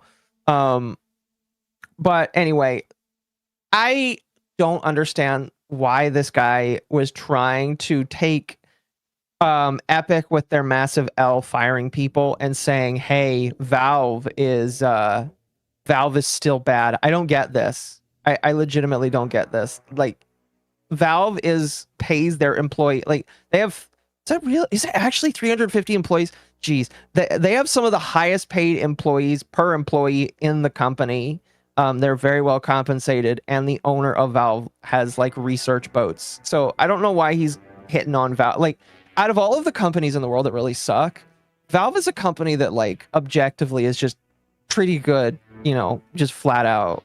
Maybe I'm wrong, but I don't get this tweet. Well, also there's the reality that he's like, well, you know, Epic doesn't charge devs for their first $1 million. That's why Valve is so greedy. Yeah, Epic is the one that's slaying off a fourth of their fucking employees. You know, maybe they fucked up somewhere then. You can't be like, oh, well, Valve is greedy because they charge this much. They should be more like this other company that literally can't afford to keep their lights on. Well, if they charged more, they could keep their lights on. It's not greedy to pay your fucking bills. No, I would agree. And it's just like, yeah, I get it. 30% on a video game is a lot. I have 30% taken off of my super chats and my memberships and all of my ad revenue on YouTube. That's just how it goes.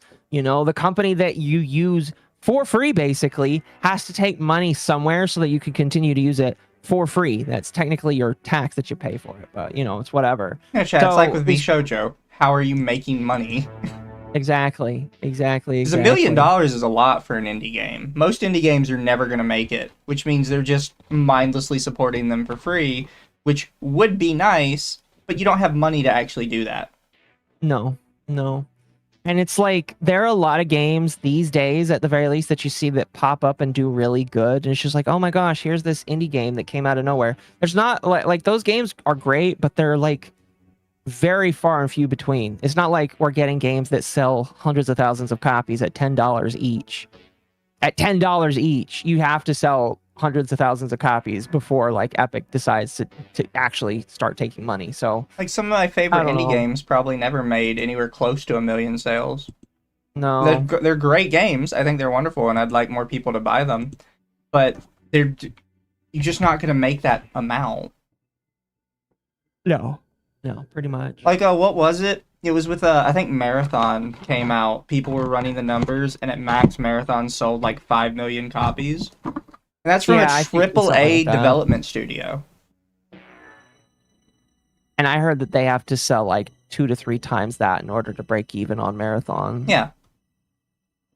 Speaking of Marathon, chat, it is kind of getting annoying for me, which is why I don't pay attention to it very often. But occasionally, I do just like to look at how Marathon's numbers are going. And week over week, Marathon is losing about 10,000 players week over week. And I kind of commented on this. The problem with Marathon is they've put a lot of time, investment, and money into a game that you're basically trying to beg Tarkov players and a bunch of brand new people to play. Because I'm going to be honest, there's not a lot of Tarkov. I mean, there's dedicated Tarkov players, but you're not going to get long-sustained Destiny 2 players to play this game because not everybody's going to be a sweat in the arena. Or you're trying to get over Arc Raiders people. But they've been like so insulting to Arc Raiders as a concept that you're not winning them over at this point. No. Let's see what how Arc Raiders is doing, because I think Arc Raiders is still doing just fine. Let's see. Oh, look at that. Arc Raiders is one of the top results. Arc Raiders is currently 100,000 plus in game at the moment. Is currently. Arc Raiders is a game that, as far as I know, hasn't had any major updates. They've had little events. Arc Raiders still gets consistently 100,000 people, and Marathon is losing week over week 10,000 people. And if I am Bungie quadruple A studio, that's not what I want to see. Yeah. You know, there's a ton of former Destiny and Halo players, most likely because the current games aren't being supported. Yeah, and that's really unfortunate. You know, again, going back to the Destiny thing, I feel really bad for you if you're a Destiny blows player. me away. Marathon's peak was 88K, right? Yes. Me and Dama were really excited for this game called Fantasy Life when it released a third one on Steam. And this is a niche little game from a company that's basically published very little of anything. Right. It was really only played by a couple of people, so we're like the only two that were excited for it. Their all-time peak is only about 15K off of Marathon.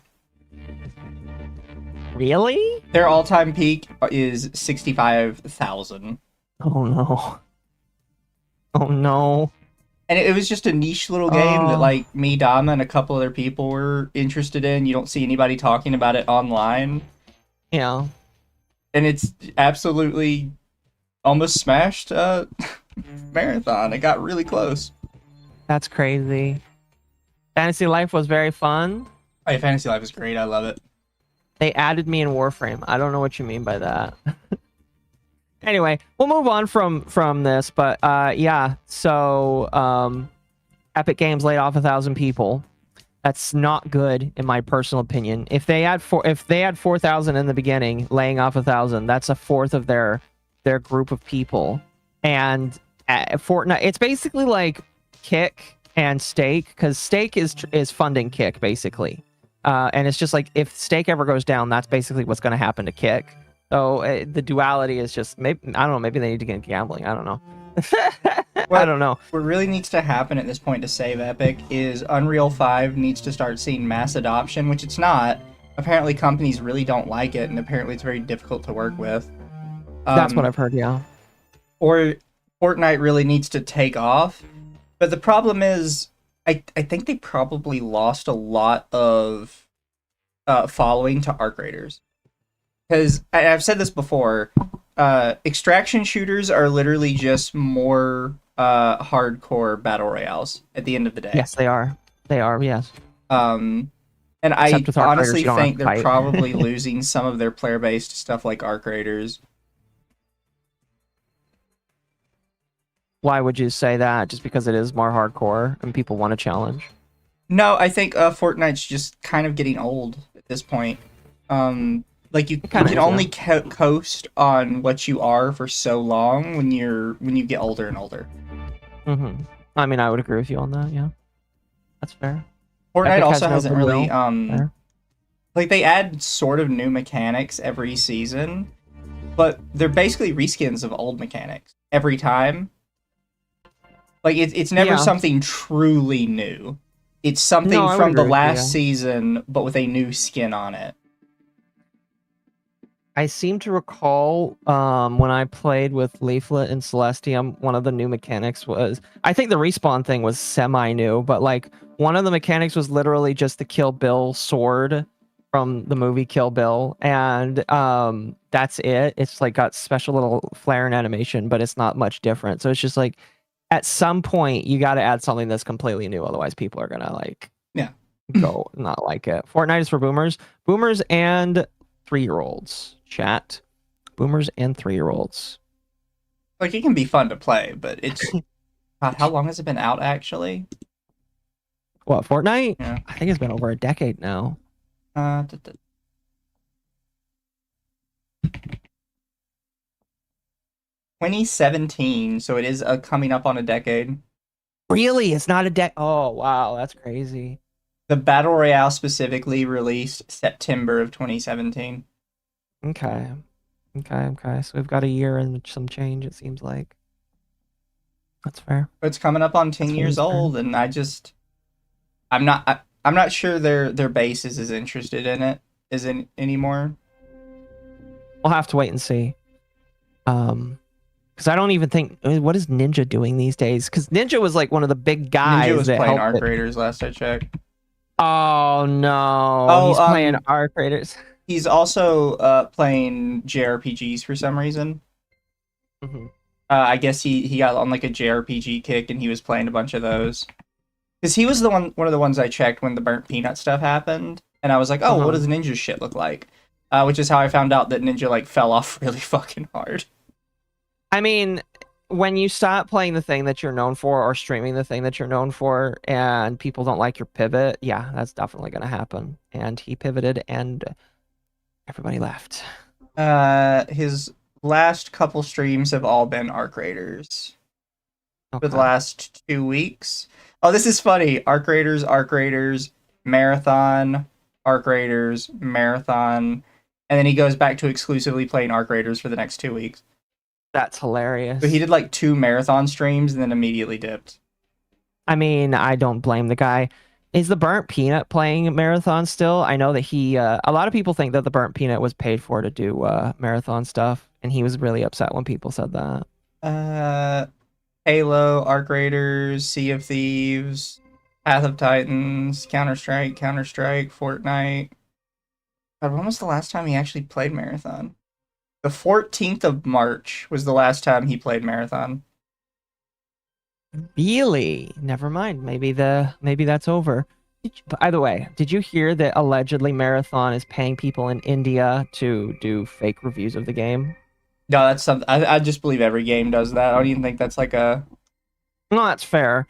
That's fair. It's just something that people found. Speaking of India, as a segue here, the FCC is asking people to have English proficiency requirements in call centers.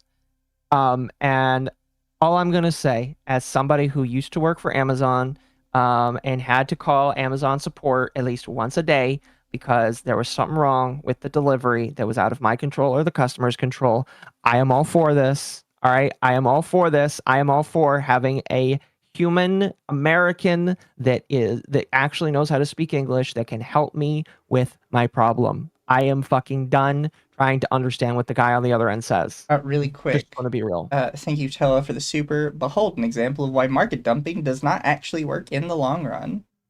And Archmagos, thank you for the super. These companies are just skin suits now, just rotting because of all the actual important parts were excised or destroyed. The conflagration is coming. Conflagration? What company do you think is going to survive the singularity and be the by and large of the future?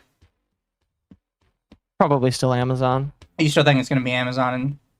Yeah, I'm going to be honest with you. Being inside Amazon for as long as I was, I think it's going to be Amazon. Unless Amazon like massively gets harmed, it's still going to be Amazon. Fair. I was just curious. Although, and here, do I have it? Archmagos think it's going to be Steam. Page. I could be wrong. I can see Amazon being the one that takes over the world, but Steam being the rebel group that fights against it from the shadows. Did you hear that Mr. Beast bought a bank recently? I did not. Am I supposed to be screen sharing this part? Yeah, you could screen share this. I don't care. Don't worry. Everything on this tab is fair for stream. But no. So Mr. Beast bought a bank. He legitimately bought a bank. It is an actual FDIC. Oh wait, is it? I'm pretty sure it's FDIC insured bank. It's an FDIC insured bank. Now some things to know about this bank. I'm not gonna play the video by Caleb Hammer, but some things to know about this bank is this bank was made specifically for teenagers and young adults to start saving money. Because apparently there's an epidemic of teenagers and young adults not learning how to use money, and people kind of want to change that. And I'm going to be honest with you, I kind of agree. So the bank that he bought, named Step, was specifically made for teenagers and young adults. It also deals with cryptocurrency and investing. So not only can you do regular investing, which I'm pretty sure a lot of banks help you out with investing, but this bank also deals with cryptocurrency as well. So if people wanted to get into cryptocurrency, this bank basically had it. So he basically bought a bank with like 5 million users that use this bank, because this bank is not like a baby bank. It's not like a credit union.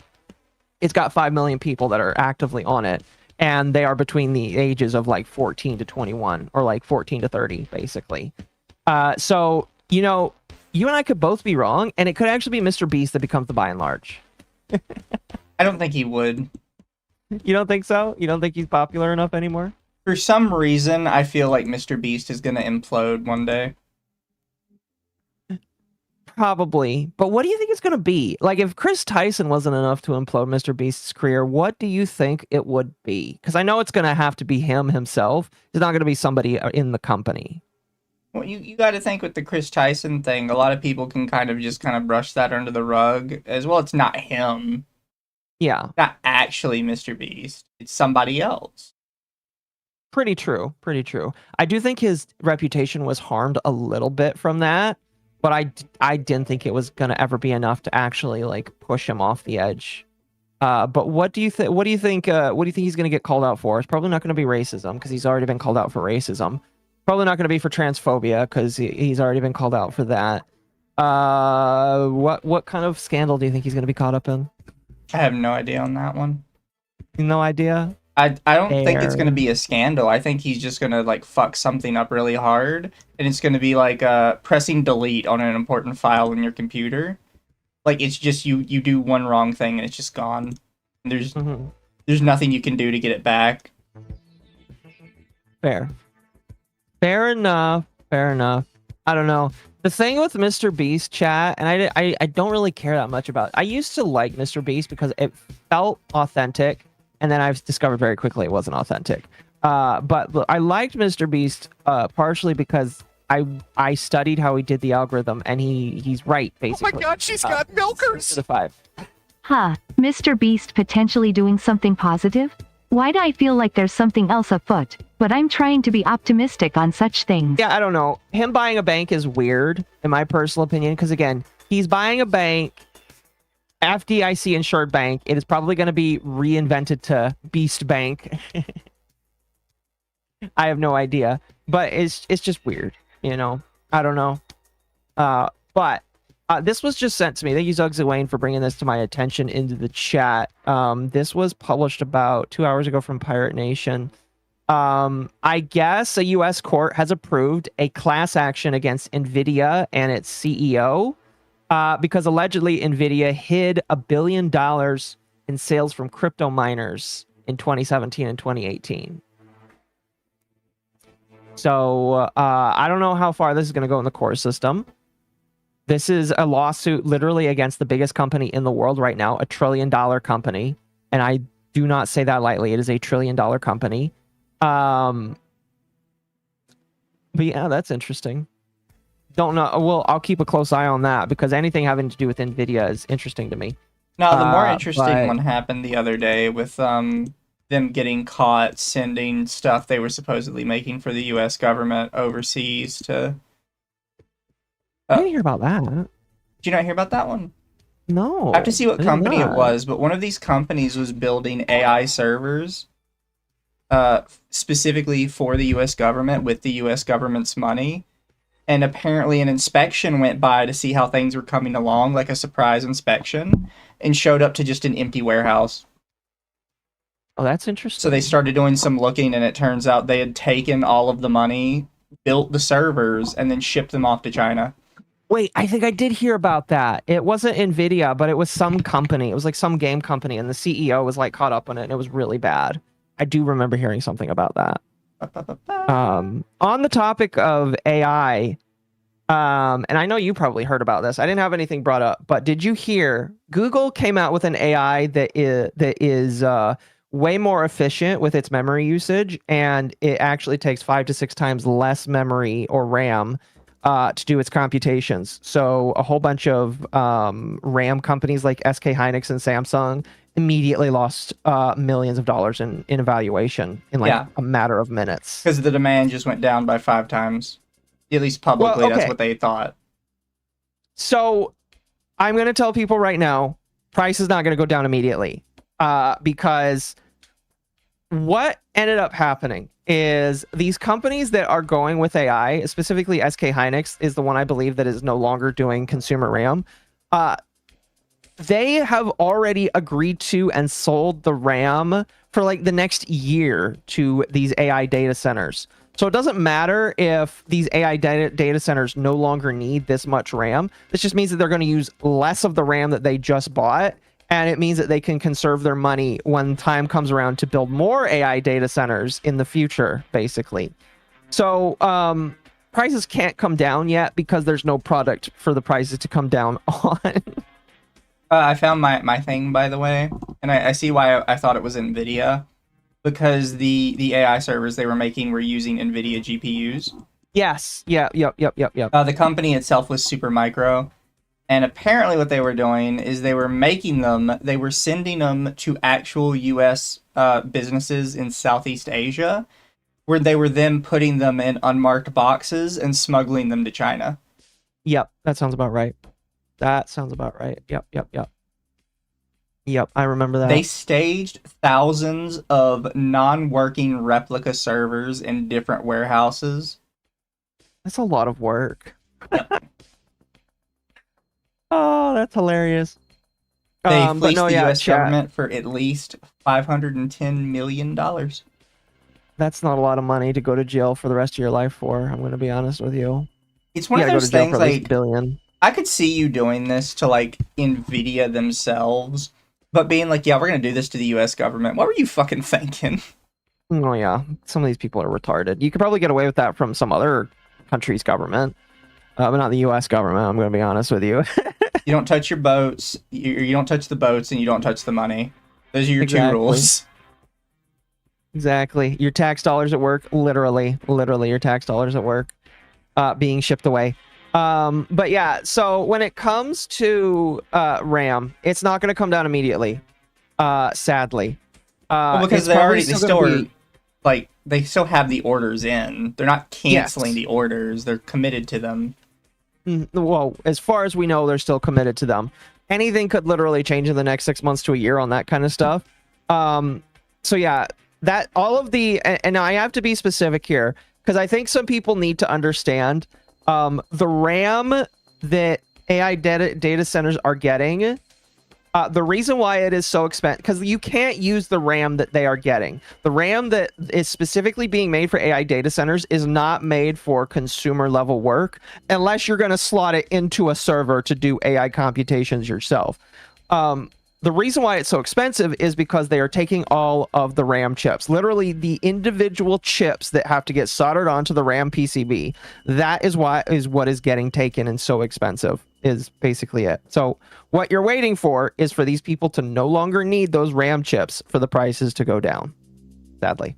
So it's going to be a year, maybe 2 to 3 years. I have a buddy at a micro center that I used to visit when I lived in Houston. And he told me that, yeah, he doesn't expect that RAM's going to go down anytime soon, but this is going to help it eventually. However, Now data centers are saying that they need CPUs. So your CPU prices are going to go up massively now as well because they're asking for CPUs. Yes. This is why I'm glad I already built my computer. Chat, by the way, even though I don't go to Micro Center because I don't have one nearby me, I still get emails for Micro Center because I like Micro Center, you know? It was great. If they build one nearby me in the big city one day, I'll definitely go there. But if you have a Micro Center nearby you, they are selling a motherboard, CPU, 16 gigabyte RAM stick combo for $300. Like for $300, they will just sell you a combination of those three things together. Let me see if I can actually pull up what the what the specs are, because it was decent enough specs to like get a starter computer going. Let's see. You see that PS5 Pro is going to cost $800 without the disc drive? I heard about that. Yeah. Who's buying a PS? Listen, don't buy a PS5. All right, just don't. I might not have the text on me anymore. Hold on. Oh, you know what? I sent it to temp. That's why. That's where it is. Okay. Oh, it was a Twitter thing. So yeah, if you are near a Micro Center for $300, you can get an AMD Ryzen 5 7500 X3D with an MSI. Okay, you're not going to know the motherboard, but you get a motherboard. I believe that is AM5, so you're going to get an AM5 motherboard, so it's a decent one, and a 16 gigabyte stick of DDR5 6000 hertz RAM, which 16 gigabytes isn't really a lot to do much of anything these days, but for $300, getting that combination of stuff is actually pretty damn good. So again, if I lived near a Micro Center and I had spare change, I guess if I sold that Pokemon card, I would definitely get that. That is a decent combination, you know. Can do a lot with that CPU. Anyway, moving on. Oh, never mind, that was deleted. Oh. So this is my way of talking about the new Harry Potter series that is literally killing trans people in the streets right now. I have not I don't even know if it's actually out yet. It might still be in development, but the main actor for the Harry Potter show is a little boy, I'm pretty sure. People are saying he looks like a lesbian, which He kind of does. he kind of does.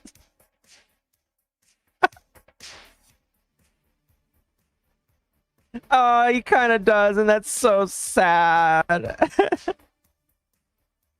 Thank you, Vinmaru, for the super. AI is a ravenous beast that wants to consume everything while doing less than half of what it tells you it will accomplish. Yeah, I do. I like the other thing that was really funny about this show is they made Snape black For some reason. and I think Snape is one of the worst characters to make black for no other reason than just there's a lot of times where Snape is like bullied as a child and as an adult. Like literally Harry and the other two kids just bully this kid or bully him relentlessly, excuse me. And I don't know how they're gonna navigate a bunch of white kids bullying an adult black man. That's just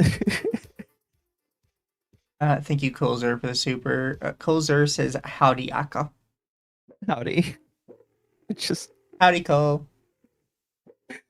oh, this is great. What did they mean by this moment? Exactly. I don't believe think this Hermione is is actually also real. black in the new one, because she was black is in the she stage play. also? There was also a popular message from, whatchamacallit? What's her name? J.K. Rowling, where she said, there's nothing in the text that says Hermione can't be black. And then somebody posts the text and it specifically says red hair with fair skin. Mhm. How are they gonna do the? That's right. I forgot. That's gonna look like a lynch and a half if they. There's a scene in Harry Potter where James Potter, I believe is the name of his dad, literally ties rope around Snape. I don't know how they're gonna do that. They're probably just not gonna do that. I'm gonna be honest with you, unless they just want to say that James Potter is fucking racist. I just don't know Isn't why he they're lynched? remaking this at Yes. all. Money. That's why. That's why they want money and they want to remake it. I'm gonna be honest. If they did that, I feel like that they aren't gonna do it, but it would be funny. Not to derail you at all, but Pirate Nation posted a little earlier that after the success of Crimson Desert, Pearl Abyss is finally shifting development back to DokeV, which I thought was just dead. Okay, is that another game? Yes, DokeV was announced years ago, and most people had just kind of written it off as it's not coming back. Yeah, that's a big bitch. Fair enough. Here, I'll send you the tweet. Potter, what is the appropriate frying temperature for fried chicken? Pathetic. Students, we are learning how to make gin and juice. Chat, no. Thank you, group car. All right, today class for potions, we are learning how to make grape drink.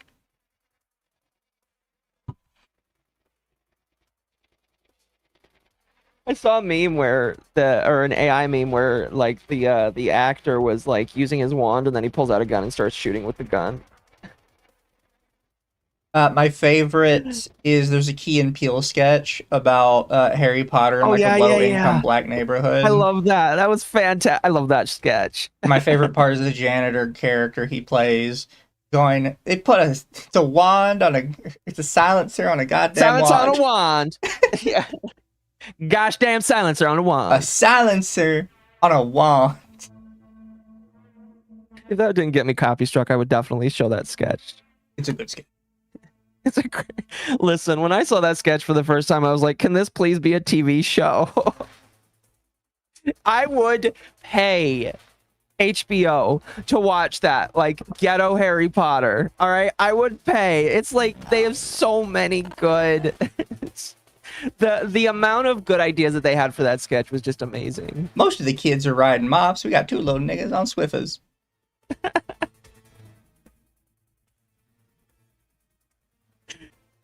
Today in defense against the drive-by arts class. There's so much you could do with that skit. Dude. Also, I'm need a sorry black man that the like blurb is messing up chat. I'm thinking about removing that one day because even though it's fun, it just constantly ruins itself. Oh, fuck. Isn't he the teacher of the black? Yeah, no. He is the teacher of the defense of the dark Defense arts. against the dark arts. Yeah, that's right. I haven't read the books in a while. The black man is the teacher in defense against the... Listen, all I'm saying is a whole bunch of fucking Britbongs decided to remake Harry Potter, and they decided to do the funniest fucking thing ever. All right? That is just... Listen, we don't believe in racism, all right? All right? There was one Asian girl in the Harry Potter series. So, obviously there's diversity in those fucking books. Are you going to say her name? Was it Cho, I think, their name? It's Cho Chang. Is it Cho Chang? Is it really Cho Chang? Are you kidding me? So keep in mind, this is Mama Akko's testimony, and the only thing I know is that she just gave me $20. So obviously I agree with everything AI consumes a lot of stuff without doing half of what it says it does. Someone has to say it. AI is like a woman. Which, given the one of the popular AI characters is Cortana, it fits. Also, no, Snape is Potion's professor. Well, in one of the years, he is a defense against the dark arts. But yes, her name is Cho Chang. Thank you for the 2, Gruagar. There's also AI music video of Black Snape. Oh my gosh, that sounds amazing. Her name is Cho Chang. Listen, we're not gonna say that J.K. Rowling was the most diverse person when she was writing her books. To be fair, Hogwarts is very diverse. I'd say so, yeah. They got people from all over the EU in there. Oh, fuck. This is amazing. I can't believe that.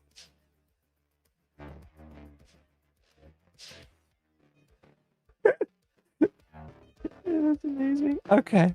Let's move on. Oh, right. Did you ever use Trovo, by the way?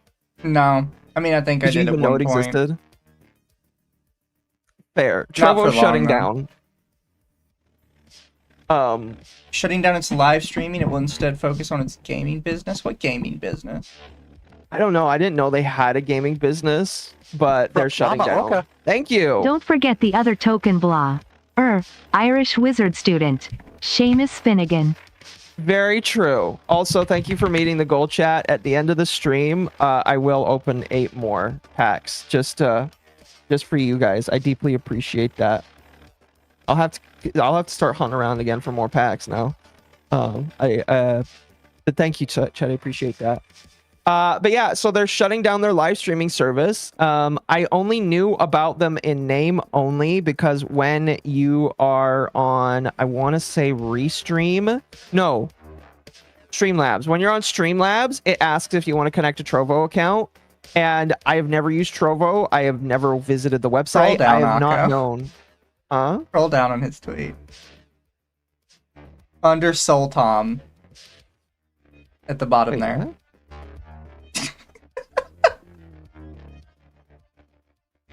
I don't.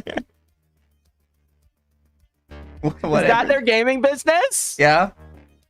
Oh my gosh! It's mainly a thing in East Asia. Fair. Excuse me. These you might have a new tank game. I doubt it. What the fuck is this? This person, these people are trying. What? Okay. To all Trovo streamers, we know when you have a home, it's hard to say goodbye. We welcome you to join Valora TV. What the fuck is Valora TV? The gold standard of live streaming. Oh. They've been around for 6 months. I've never heard of these people before. Nobody I follow is following them. That's interesting. Oh my god, it's like some shitty mobile game. Is it really? Yeah, you can watch it. Somebody play it on the Trovo website. Here, I'm gonna open it. They're all Russian. Oh, maybe Trovo allows people to play in Russian. Shield notifications. No. They have 28,000 people playing this tank game? Or 28,000 people watching, excuse me. Yo, chat. Let's see. Are these these are recommended streamers. Okay. Oh, there's some people with over 100 viewers on there. Okay. Let's see. Tank Infinity. Who's playing Tank Infinity? Trovo play. What the fuck? I'm gonna mute. Okay, this person is literally just doing So the the two games on the right there, one of them is one of their mobile games. God, I don't know. That's their other two mobile games. Neither of those are the tank game though. I don't know what they're doing. Huh. This person just must run a live stream where they play whatever the fuck music they want, and then they're also just doing VMs of the games that they're playing here. That's interesting. And then this is their... Oh, wow, that's really interesting. Brain Sludge comment. What Gen Alpha Slop am I watching? I don't know. This is a Russian here, all right? This is a Russian dude playing video Everybody games, playing their mini games is Russian. Interesting. Huh. Well, there you go, chat. There's Trovo. I'm never going to open up that website ever again. But Kick, the reason why I brought this up is Kick made this meme. And I feel like we've talked at length, or at least I have, where I don't really feel like Twitch is going to go anywhere anytime soon. Like, they've already faded kind of far into a bit of obscurity, but I don't think that Twitch is going to die. Unless just randomly an Amazon like executive walks in and realizes that Twitch is a money sink that they don't want to run anymore. Twitch is not going anywhere, in my personal opinion. So, I find it funny that that Kick made this meme, but it's not going anywhere. I'm going to be honest with you. Well, I think we have to consider that, my understanding, Twitch is still owned by, what you call it? Amazon. Yeah, they're still owned by Amazon. So you have to, it's not just, is Twitch making money at this point? It's, does Amazon want to let go of it? Right. Well, I would say that they got everything that they wanted out of Amazon, or excuse me, out of Twitch, because they use a lot of, I believe that when they bought Twitch, they took the building block elements of Twitch to build their own streaming services with AWS and Amazon Video and stuff. So like all of the useful stuff out of Twitch has basically been removed. So if they get rid of Twitch, I really just feel like they just shut it down instead of giving it to somebody else, you know? I mean, That's the only way I feel like it would happen. They'll most likely pull the lever for more AI data centers. I don't know. Again, the other thing that like I kind of believe is, I remember one time Legal Mindset said that he talked to somebody that claimed that Twitch is around because they want to compete with Elon Musk, because Elon Musk is quote unquote having his own streaming platform, which is Twitter, which isn't really a streaming platform. So that might be one reason why it's still around, but you know, it's whatever. Wouldn't Amazon keep Twitch for advertising? I mean, that is another reason why they would keep Twitch around as well, because it is a decent, and I say decent knowing all of the other ways that you can do advertising, but it is a decent advertising vector for Amazon as a platform and as a person that can sell advertising to other individuals. So if they wanted to keep it around specifically for the advertising, that makes sense in my personal opinion. Kind of depressing to think about, though. True. One more minor thing that I will bring up, and then we're going to talk about it more on Sunday. Smash JT says, breaking, Bungie confirms that they are, quote, with Marathon for years to come. Oh boy. So good luck. They're claiming that they're going to be with this game for quite a long time. Good to know. People are bringing up memes, or bringing up images, reminding people. I think one of the good ones that was in most recent memory, besides Concord, was fucking High Guard. High Guard was supposed to have multiple years of work done on it, and they had roadmaps for it, and then it died like 45 days later. So we'll see. But I don't know. We'll have to wait and see how that goes. Not too sure. High Guard, Concord 2, something like that. I remember when they said that first Destiny was a 10-year commitment, and how long did that last? I don't think Destiny is that old. Well, regular Destiny probably is that old, but they don't support it or do anything for it anymore. So, I don't know. Really quick, thank you, Satoru, for the 690. Snape is now black, and his name sounds like Snake. His anaconda don't want none. Also, thank you for the membership, Avenged. Hi. Oh, goodness. Okay, so I just saw this on Twitter. You remember Furfest? Or not Furfest. The furry convention that got shut down? There's like a bajillion of those. You're going to have to narrow it down. All of them get shut down for like wild degeneracy. Rainforest. So I guess I guess there's another one that's going on right now called Furry Festia. Oh, did they throw diapers on shit again? No, they're shutting down parties because they have rules about no equipment, and people are trying to bring in equipment into the rooms to do these parties, and so they're kicking people out for that. Let's see here. Hotel security is going through suites and shutting parties down before they start. Oh no! That's funny. But that's not why I wanted to bring this up. I wanted to bring this up because there's just a picture of a bunch of furries without their costumes being accosted by a bunch of security guards. That's amazing. Furry TMZ. The thing with furries that I don't understand, right, is there's lots of parties at Anime Expo, right? Yeah. But everybody like rents out buildings and rooms properly for them. Like everybody actually organizes this stuff. The furries, as we all know, are suspiciously wealthy at all times, Yet they apparently don't pay for fucking anything, and they're just like, we'll just sneak it through the door and hope nobody catches us. Oh, goodness. Oh my god, she's got milkers! Thank you for the 5. Please tell me it's not in Seattle this time around. Please tell me it's not in Seattle this time around. I don't know. Let's see here. TFF 2026. No, it is in Texas. I don't know. I pray for Texas. Thing. That's the message it sent me. Oh, goodness. All right, let's move on to some politics. I think we have to give the EU some dubs now. We've been shitting on Europe and by extension Brit-bongs for a while, but they might be starting to wake up. Might be. The European Parliament has just approved the most radical migrant detention and deportation plan ever proposed, and the expulsions and return of illegals will be implemented immediately. So, and now, by the way, this is translated from Spanish. The original doesn't. This might be reported just a little bit differently.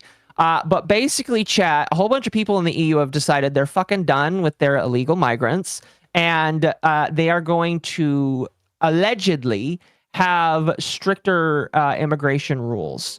Now, something that somebody brought up to me before, and I thought this was kind of interesting, is it is election season for a lot of these European countries. So some people think that this is only happening because these people want to get reelected. Maybe. They're finally doing something? Yes. So these are some of the countries where this is taking place.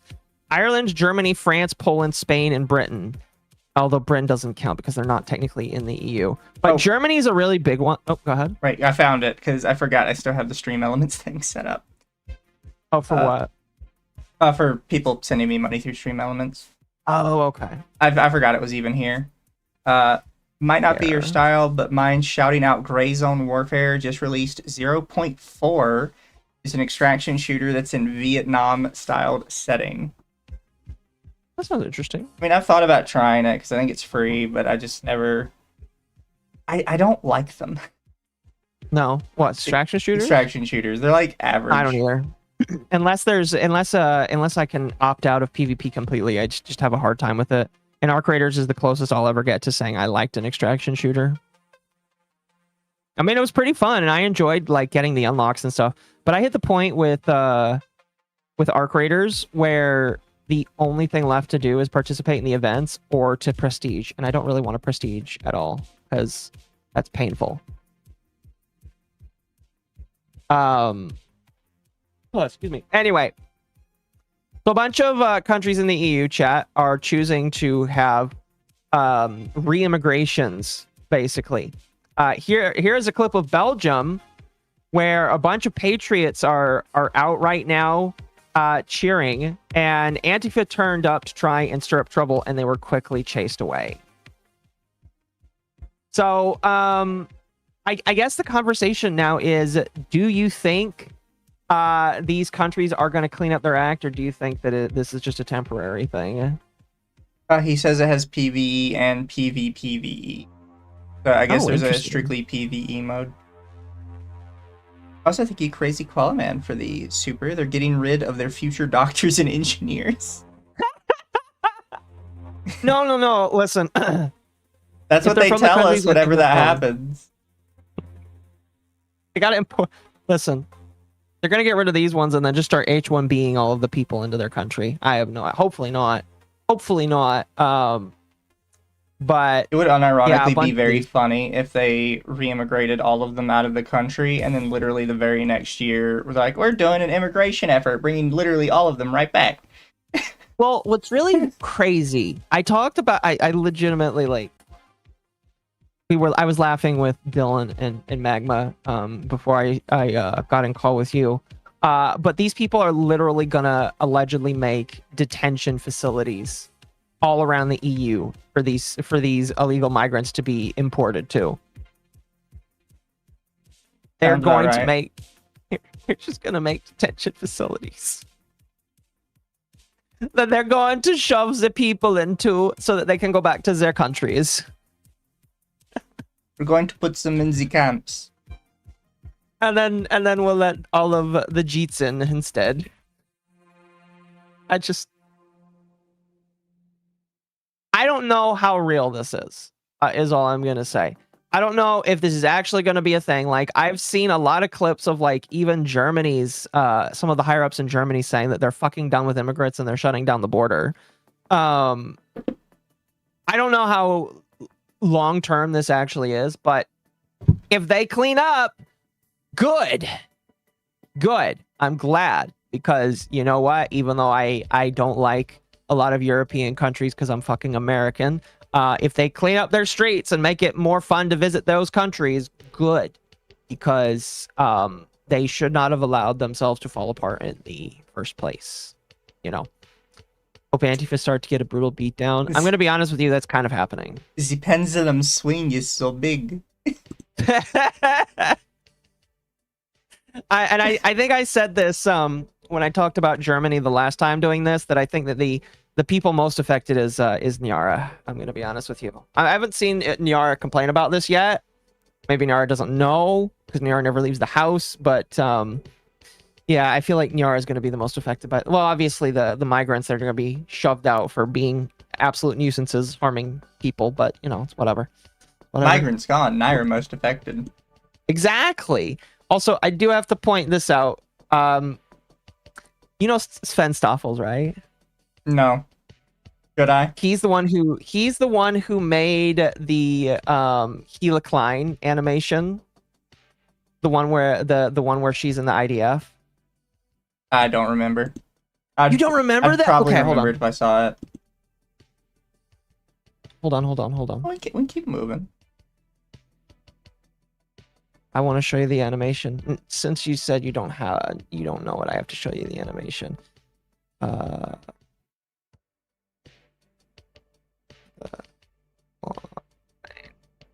Please tell me that yes, it's that yeah, okay, hold on. Is this video right here? You don't know this video? Oh, yeah, that's a big bitch. Over here, chat. Also, thank you for the 10. Wait, they let Z Germans start setting up the camps already? That's at least 10 years ahead of schedule for the historical echo. And yes, Nyara most affected. Very true. You don't remember this? This is a classic Gila Klein animation. Yeah. Fair enough. All I was gonna say is that he follows me and he's a cool artist. He's a really cool artist. That's all I wanted to say about it. Oh, this is kind of old, but I felt like bringing this up anyway. Because the U.S. has decided no longer to back the UN, they are saying that they're on the brink of financial collapse. And we literally pay for like over 90% of their expenses. Yeah, I'm gonna be honest with you. I don't give a shit. I don't care. I find this funny. And you know what? Maybe if their people started paying their fair wages and their fair rate, maybe they wouldn't be going out of business. Oh no.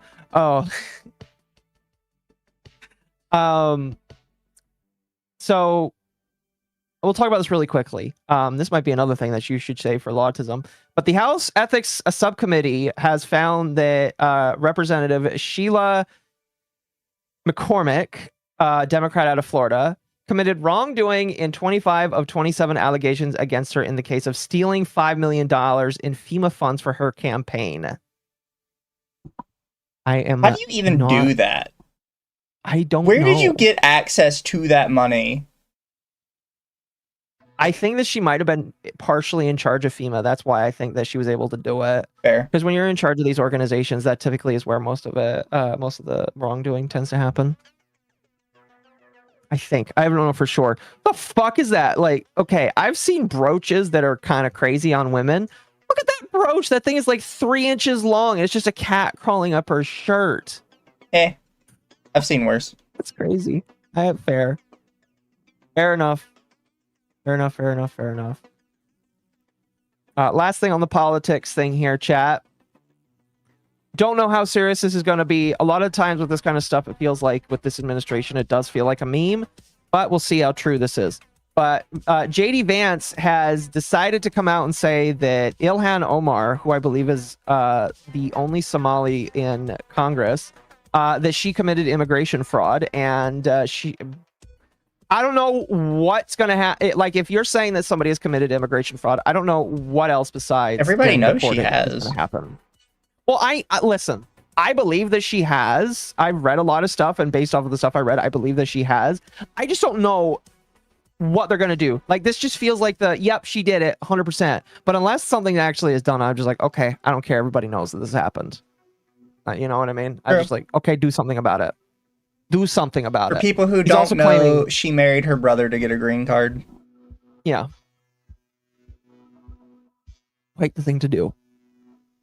Wonder out for how un-American she is. I mean, unfortunately, chat, being un-American is not a reason to kick somebody out of the country. And that's probably a good thing. You probably don't want people to be kicked out just because they're not patriotic enough.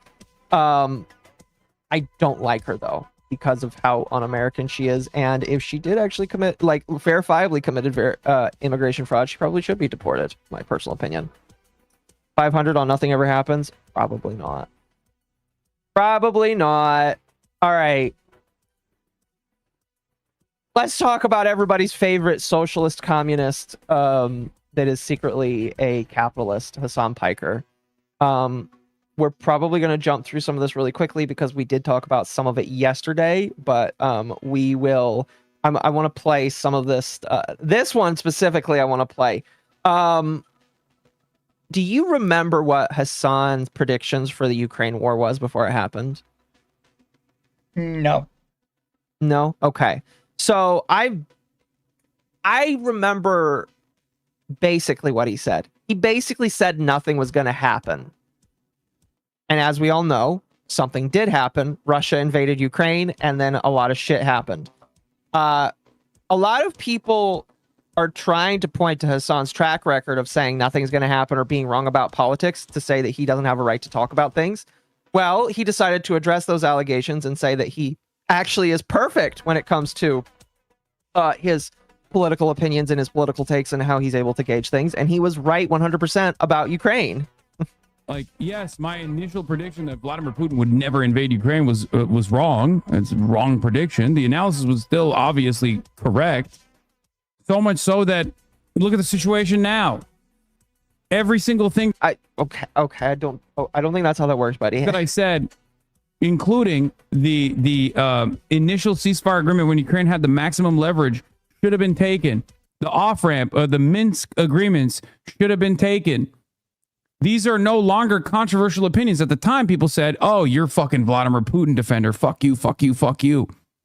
I'm going to be honest. I seem to recall him being a Vladimir Putin defender when all of this was going on. So, yes, I'm pretty sure he was. Because, again, Russia is a bit more communist than other places are. Right? Now, that's the universal position. Hindsight 2020. It's not even hindsight. It was foresight at the time, it turns out. Things that people consider hindsight was fucking foresight. How many motherfuckers yelled at me and said, I'm pro Vladimir Putin.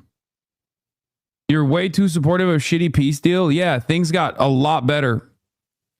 Things got a lot better since then, right? That shitty peace deal would have been a massive W in comparison to the battle lines currently. I hear this all the time. Russia can't withstand the war. Their economy's crashing and Ukraine takes out the Russian infrastructure. Oh my fucking God. Oh my God. Oh my God. I can't believe It just seems like whenever he doesn't have an answer for something. Oh my all he God, can do chat. is Oh my just- God. Can you believe they said this? Oh my God. That's all he can do is just like, I don't have an My answer. God. Hi there. Hi. What's up? It's the second time I've snuck in here. You missed I us see that, yeah. doing the cardboard crack stream.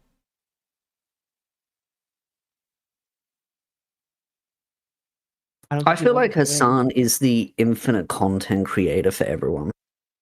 He is, and I hate covering him as much as I do, but he's just like the one thing where that something is happening. Like besides Tectone, there's not a lot of other things I'm really interested in talking about right now with him. I feel like Tectones fell out of relevancy, which is why he's running over to Rumble, because his views, I said to you the other week, his views on YouTube are completely collapsed. One final note on Yeah. Omar. Thank Her you. father was a colonel in Somalia who directed the attempted G3 genocide in Somaliland. She's no refugee, Her father would be a war criminal if we gave a damn about war crimes. That's interesting. That's very interesting. Very, very interesting. No, yeah. Well, I was going to talk about that. I was kind of hoping that Tectone would do his first Rumble stream today so that I could talk about it and see just how it went. But his first Rumble stream is tomorrow. So unfortunately, chat, we'll have to learn on Sunday just how good Tectone is going to be doing on Rumble. I'm not going to skip to him now. But I don't know. How do you think he's going to do on Rumble, Mizu? I think he'll be Mizu was fine. spot on from yesterday. Wait, what about yesterday? You said it would take probably about 2 weeks. Yeah, And he'd run 2 back to YouTube. I think Yeah, once something like it that. starts to occur to him that he's not gonna make money on Rumble, his like all of that bravado about like I'm doing this for like my principles and against censorship, all that bravado is just gonna immediately drain. I don't know. I don't want to jump to I guess we'll jump into Tectone right now since we're talking about him more. I found this today while I was looking for tweets and messages and things. But Chris Pavlovsky, for those that don't know, is the CEO of Rumble.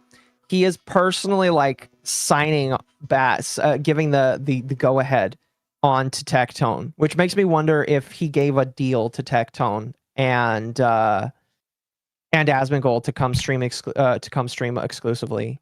I don't think Asmongold is streaming exclusively, but I wonder if he asked Tectone to stream exclusively. I don't know. It's just I don't hate Rumble. And I don't I don't hate the platform, but I just feel weird about like Chris Pavlovsky, again, him signing on a guy who just got a 10-year protective order. And my personal, and maybe I'm weird for thinking this, but Tectone is not the first time where they've had like a controversial individual just come onto the platform that they've signed to come and do massive content. Dr. Disrespect was one of the other guys that Rumble just threw on their game. He's like the head of their gaming, their gaming content creators, if I remember correctly. So I don't know how I feel about that. But yeah, I do wonder if he was offered money because the CEO of Rumble is directly like saying, "Oh, guys, come to Rumble." We'll see how it goes. I'd be shocked if they offered him money, being that he's just not pulling in the views unless the dude is that desperate for anyone to go over to Rumble. My measure is going to be the quartering, who I also wanted to talk about at some point tonight if we have time. Oh, I love the quartering. He's my favorite content creator. I love when he spends 10 minutes in a 15-minute long video selling his shit coffee. Yeah.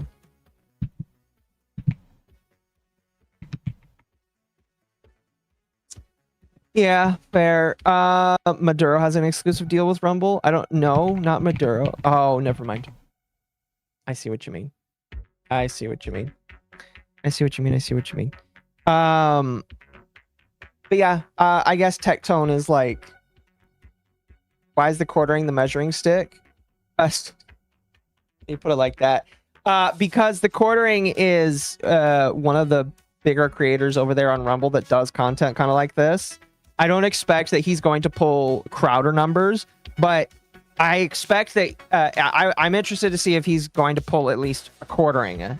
Now, I'm going to be honest with you. I don't believe that the quartering gets 10,000 people watching his streams whenever he streams over on Rumble. I believe that that's massively inflated either by the quartering or Rumble itself. But we'll see. We will see if Tectone goes over to Rumble. I'm going to be honest. Part of the problem that I feel like Tectone is going to have is he's already been accused and has admitted to botting on other platforms. So if Tectone's numbers look massively like different to what they should be on other platforms, he's going to be looked at as a botter, even worse now, in my personal opinion. I don't really have much. Again, a lot of the stuff with Tectone we covered yesterday, so I think that we'll just jump back to some of the Hassan stuff here. Really quick, since we're going back to the Hassan stuff. Bella, Yep. thank you for the super. Important to remember, Russia followed the Minsk agreement. It was Ukraine that never did, and Merkel later admitted the EU never intended to follow it anyways.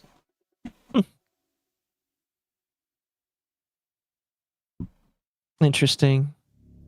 Tectone said his bots came from third-party sponsors. Yeah, I believe that. Totally. I mean, I can believe that too, but I also I was believe being that he paid sarcastic. for bots. You were being sarcastic. Oh, All fair. of these guys always say it. Yeah. Every time they get like massively blatantly botted, it's like, oh, don't worry, guys. It was somebody else spent thousands upon thousands of dollars to boost my numbers. I've learned over the years, anything Tectone says you should take with a grain of salt. He is a compulsive liar. No, yeah. Which is why I just feel sad when people just take what he says at face value. I find that dubious. No, I agree. Mizu, I sent you a message real quick. Okay. Yeah. Here, I'll send you a message back. Okay. After I copy it because I'm done struggling. Fair. He's probably deflecting. I mean, that is Tectone just in general. Bomb Bun. Is that just like Okay. Bomberman but with bunnies? It's actually more of like a 3D platformer, but with bombs. Oh, it's cute. So bombs are like the. Okay, cool.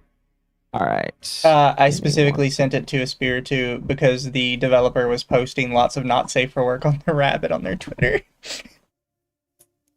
I respect anyone that goons that hard. He's more honest than the ones who deny any botting at all, but listen, it's easy for him to be quote unquote honest about botting because I feel like it would be kind of impossible for him to deny it at this point. I feel like him saying, yeah, I bought, so what, is really just him trying to recover, make it sound like he's the big guy who's apologizing for being a shitty human being. But that's just me. That's just me.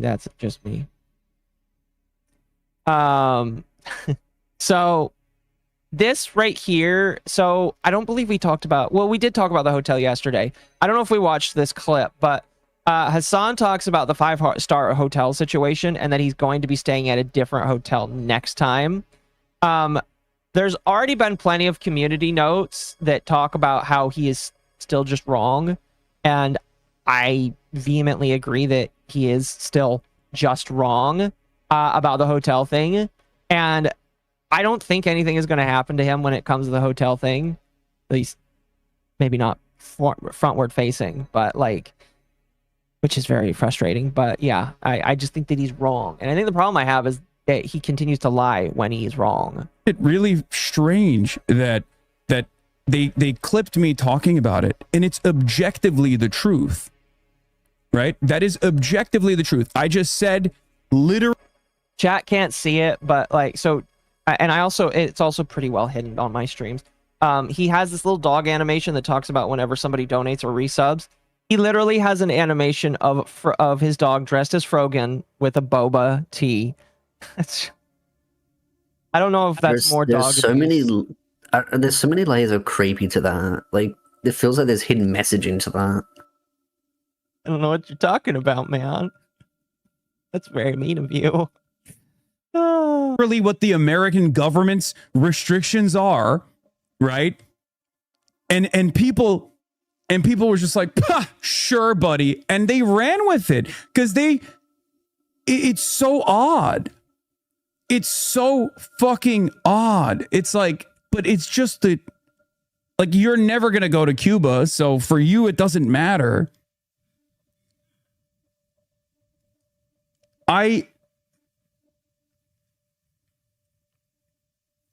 The State Department and the Treasury Department specifically makes it illegal for American citizens to stay at whatever accommodations they want to stay in, with the exception of like 4 hotels. Okay? Oh, and why is that the case, Hassan? Why did they make it illegal? Could there be a specific reason why it is illegal for you to stay at those hotels? I hope he explains it. I was first going to suggest you stay at a Casa Particular, but if you are there with a group, it would only make sense. Yeah, there's 600 people. The island is experiencing a total blackout. It's virtually impossible for 600 people to be coordinated in 600 different houses, or like however many different houses. There's not that many Casa Particulars anyway. Casa Particular is basically like an Airbnb system. So he's saying that he has to stay in an illegal hotel because he has to coordinate with all of the other people. He has to go to their hotel rooms. I get you. Well, me and Ava said this the other day when we were talking about it, but we acknowledge that this is a rule and we personally would not break it. However, we both believe it is a stupid rule, and people that are trying to like bring it up with Hassan are really just trying to get a W. No, that's fair. I would say that the reason why it exists is because they want that because of the government thing. But I agree, it is a dumb rule. That's a big dude. Thank you. Hassan. Objectively the truth. Also Hassan. Lying is OP. Also, AI Nux wants his dog back, Hassan. The AI community makes the rules. Kaya isn't yours anymore. For legal reasons, this is a joke. I didn't know that Kaya now belongs to Nux. Thank you, user, for Hello, the follow. Magma. Hi, hi. Enjoying that tail. Yum, yum, yum, yum, yum. All right. Spot on? Yes, spot on. For regular So what's going on with the forum? We're just talking about the last couple of days with Hassan right now. Recapping him complaining about Cuba. Well, it's not just Cuba. It's him complaining about Cuba, and there's also him complaining that people are blacklisting him. He also compared himself to Charlie Kirk in one of these clips, and I saved that for last specifically because I wanted people to not get angry until the very end. So we'll save that to the end. But like, I agree, and I acknowledge, like, when I first heard of the rule about the hotel thing, like in my head I was like, this is a dumb rule. Like, I understand that they make this as a rule because they don't want citizens like basically in bed with the government of another country. Like, I get it. I still think it's retarded in my personal opinion, and I still think that like the US. It's why I don't think that anything's going to be done to Hassan. You know what I mean? I just don't think anything is going to happen to him for that rule. So it's the I understand but I disagree argument. Okay. Yes. Okay. Pretty much. The thing is, he's not making like an I understand but I disagree argument. He's trying to pretend that him, with his mass amount of money and resources, had zero other options when plenty of other people handle it just fine. Well, zero options with power. Yeah, pretty much. Be able to open up their homes to American citizens that are coming in. Some of them are allowed. It's in the list of housing that you can stay at.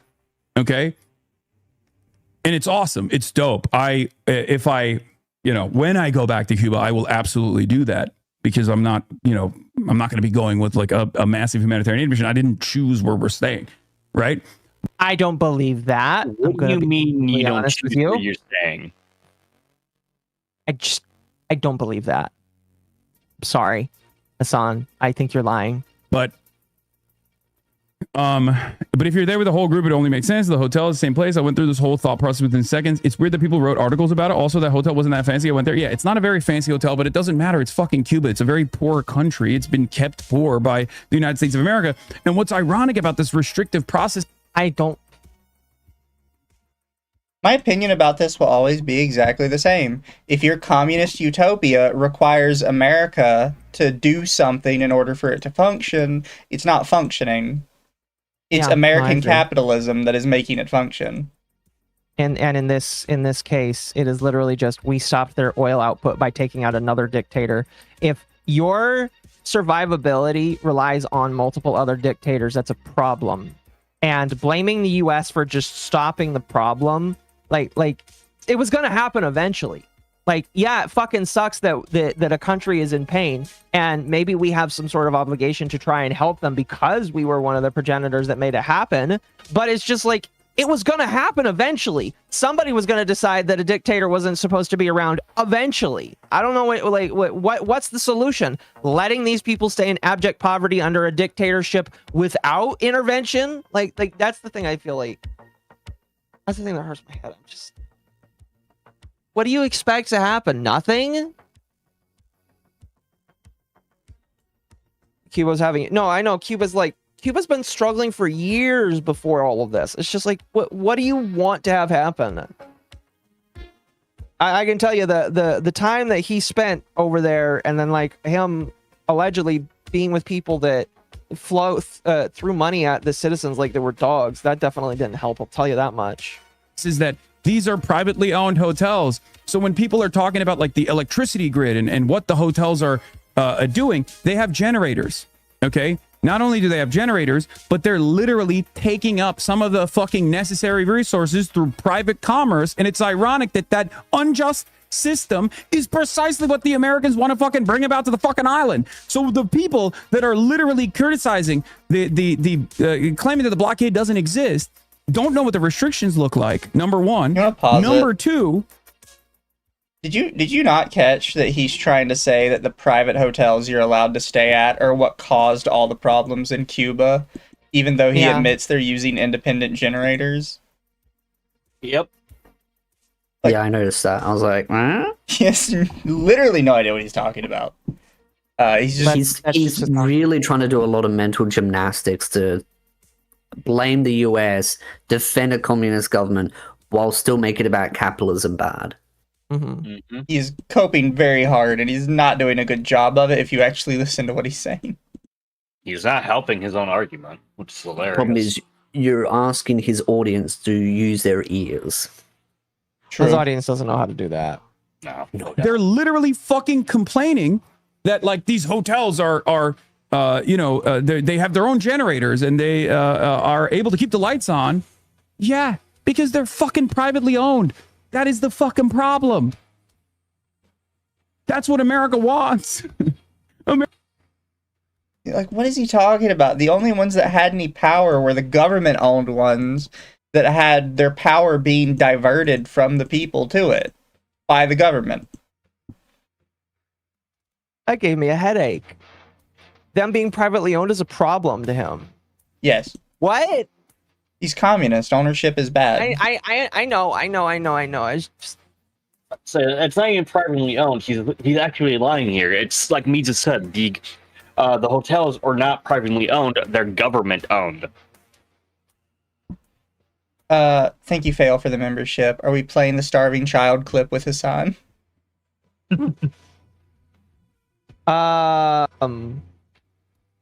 There is a clip where somebody, not him, was tossing money out to people in Cuba. I don't know if I have that one. I might.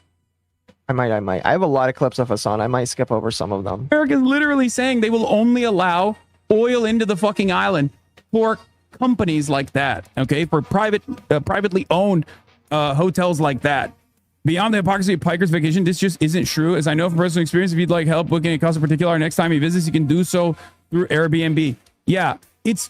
I brought it up multiple times, and I will bring it up again, but the way that he slurs his words, it literally sounds like this man has been drinking before stream. Well, have you seen the clip that he could be inbred? We'll get to that. We'll get to that. I wouldn't doubt it, but it's unlikely. We'll get to that. It's unbelievable. I didn't fucking choose this. And yet they're literally just leaning into the lack of knowledge overall. Okay, they're leaning into the lack of knowledge that people have. Okay. I don't know. Hi, King Felinor. One of my viewers, by the way, I kind of agree with what he said. I looked into it and I agree. So I don't know what he got wrong, my man. I don't know what he got wrong. We'll skip that one. Oh, we'll watch this one. So this is him talking about his expensive shirt. So this is him having to deal with the fact that people know how expensive his clothes are. Which is funny. What's funny is this is an argument that I saw like lobbed at Candace Owens as well. Because people are like, why does Candace Owens begging for money when her shirts literally cost thousands of dollars? This is an argument that now is going to be used on Hassan, in my personal opinion, justified. It is very funny that like there is this assessment of like how much everything I was wearing. It's like they don't realize that one, people send me fucking free shit all the time. Two, I don't believe that, by the way. I don't believe that you get sent shit. Yeah, I don't believe that. I believe it. You might get some gifts, but not as much as you would say you'd get. Not the stuff that he's getting. Stuff that he's wearing is like thousands of dollars. His background. Yeah. Sorry, Mizu, were you going to say something? No, I believe he gets sent it because I've seen it with TikTokers. Some of these companies will just send them clothes and be like, wear it. Because then they know everybody's going to like do exactly what they're doing in the background here. They're going to analyze the shit out of it and give them tons of free advertising. Mm-hmm. I mean, you know what? I could believe that too. If you're a company that's selling a shitty pair of glasses, fans. If you're a company that's selling a shitty pair of glasses for $1,000, do you really think you're hard up for money? I was thinking more of his fans sending it, but if you're thinking corporation, then yeah, that makes more sense. And that makes a little bit more sense. Yeah, I've seen it. It's stealth advertising. Technically, they don't have to actually pay for any advertising, and it's much cheaper in the long run. Because normally for somebody like Hassan, normally a company would pay tens of thousands of dollars for him to advertise it. Instead, they can just send, because he's so egotistical, they can send him a package with a fancy pair of glasses in it and be like, hey, we love your content. Here's some glasses on us. And they know he'll wear it. And then, I guess I could see that. And then tons of people are going to start talking about, oh, these $1,000 glasses. I recognize those. No, I could see that. Remember when he said he bought the Porsche for the community? Yeah. Don't remember that, actually. That's funny. people gift me shit all the time as well, right? Like, not that it even matters. Even if I like go out and purchase it on my own, who gives a fuck what I'm wearing? You're an idiot. Like, it matters because you are a communist socialist. You cannot say that you are for redistribution of wealth and then go buy expensive bougie shit and then say that the rich people need to give their fair shake, because you are the rich man. Start that redistribution, bro. Yeah, give your clothes away, man. You don't need them anymore. You just wear them once and give them to other people. Go to Five Below. No, was it? Yeah, Five Below and buy some shirts from there. what you think the price of this button up shirt is the reason why the Cubans are fucking suffering? Like, what argument is this, right? Yeah, he's like, look at this. Thank you. Yeah, that's a big bitch. Here, chat. That's a big dude. Nux, feeling petty last year, did a whole episode on Hassan Piker's awful fashion sense. He has one fashion designer friend, the very expensive, make the rich pay shirt, who sends Hassan stuff on occasion. Oh, that's fair. I just... the make the rich pay shirt is... I love that shirt so much on him because it's just such... I have not seen him wear it ever since, and it's probably because he recognizes that that's a bad thing to wear. I'm going to be real. Yeah, it's like Jeff Bezos getting up and talking about how much the billionaires are ruining the world. Yeah, it's just like, I don't mind if you have nice things and then you go do humanitarian things. I typically tend to mind if you flaunt yourself like that while you're trying to do service, because I just feel like that's weird, you know. I don't know. It just feels very weird to me. That's just a me thing, though. I mean, this is March's incredibly expensive hat, right? I mean, it's like.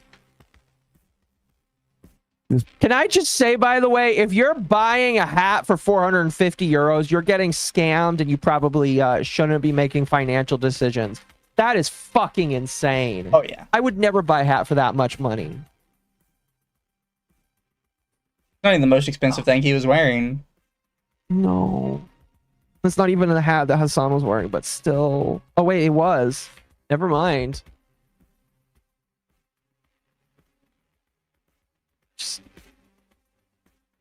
Person is memeing, I think, but I don't think this hat is actually that expensive. But regardless, right? You're an idiot for trying to justify it to them. I'm not trying to justify it. I didn't even bring that stuff up at all. Yeah, I mean, this was funny. Hassan's $690 button-down shirt alone can feed a family of 4 in Cuba for about a year. Damn, he should go to Cuba and give them money. Yeah. I love the silence. He's just like, how can I get out of saying I don't want to give them money? It's so strange. It's strange that, I mean, it makes sense that this propaganda works on the fucking hogs too. Like, I get it when people are like, oh, but what about the optics? It's like, the fuck do you mean? Like, what are you talking about? Like, I'm literally in Cuba, you know? Doing nothing. It's unbelievable. What are you talking about? He did allegedly interview people, but I haven't seen any of those interviews yet. So even then, who that's knows if still they actually doing happened. nothing. Like, it doesn't make. I'm literally in Cuba, guys. Okay, doing what? It's like somebody complains that you constantly rant and rave about how bad the homeless problem is, and like, well, have you ever worked in a soup kitchen? And your response is, I've been to New York. That doesn't mean anything. Kitchen there. I mean, Cuba's shitting on the poors. No, yeah, pretty much. Guys, what do you mean I don't help the poor? I've seen Detroit on a map. I have a hat. My wide brim hat is worth $500. Why? Because I made it and I can sell it, and it's made out of beaver. Okay, if it's a handmade hat that's like that, I would say that you're more justified in handmade hats like that than shitty hats that literally look like a homeless man put together. All right, that's what I'm saying. It's like the Balenciaga stuff. When I see people like hand out shit like that, I'm just like, how the fuck can people justify paying $1,000 for like somebody made a joke about a Balenciaga like handing out a trash bag and selling it for $1,000, and I was like, that's funny. But that wasn't a joke. That was at a fashion show. They were wearing literal trash bags. Wait, really? You not see the trash bag fashion show? No.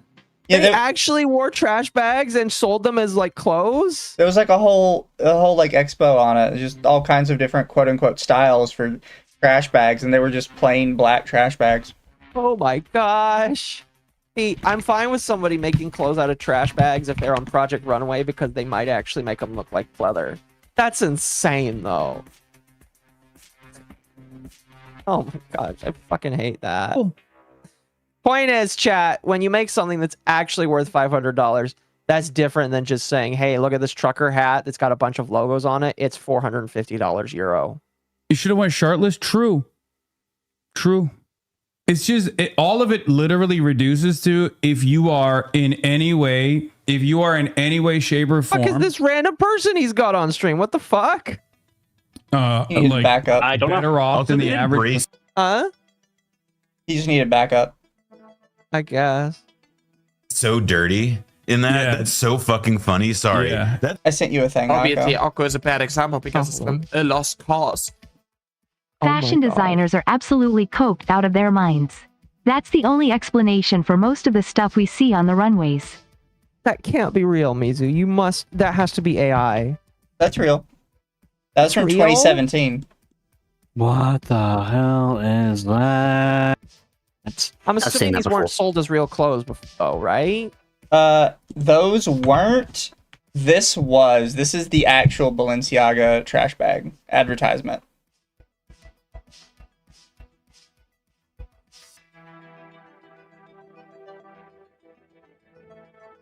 Man, were you in a Marilyn Manson house last night? This is what high fashion is. You should have seen the year they did Stay Puft Marshmallow Man.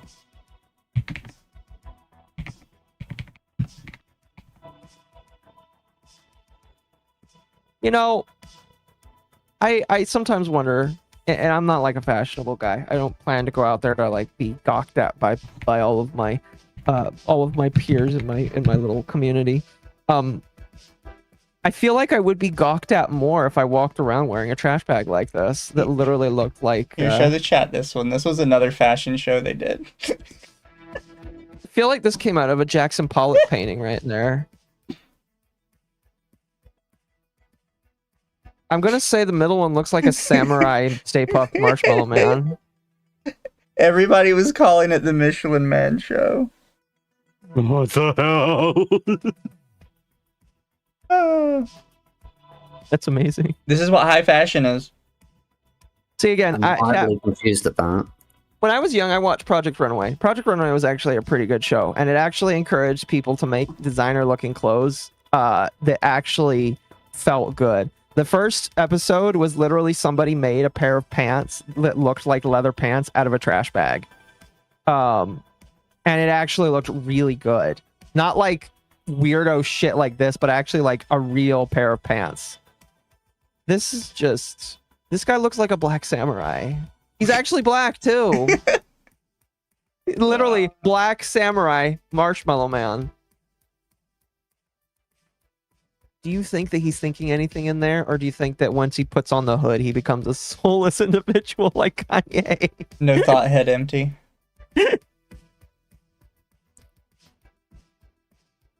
That's amazing. But you know, the trash bag was real. That's amazing. Got that airlock bag. Yeah, here we'll be done with this clip. Hassan is just molding that people are pointing out that he is rich and that he's going and dancing in front of a bunch of Cubans, basically. Oh, I know that we didn't talk about this one. So for those of you who didn't watch when I covered this, there was a point where he was streaming in his hotel room with electricity, with air conditioning, just with shitty internet, Starlink internet. And he was drinking out of a little espresso cup, like he was like a little rich bitch drinking out of an espresso cup. And people were pointing out that that looked really bad because it's just like, bro, why are you in a hotel in a country that's very poor, where literally the salary of a family could probably be 1 or 2 months' pay in America, and you're drinking coffee out of a tiny espresso cup? It like looked really bad. So this is his cope, is what I believe. But we got to replay that last part. Experiencing that dichotomy is like definitely me up. Okay. Oh, it actually shows it. Okay. So this is the espresso cup. This is him drinking coffee. Again, he is in the middle of Cuba, a place that is poverty stricken, in a hotel with electricity, and he's drinking out of this tiny little espresso cup like this.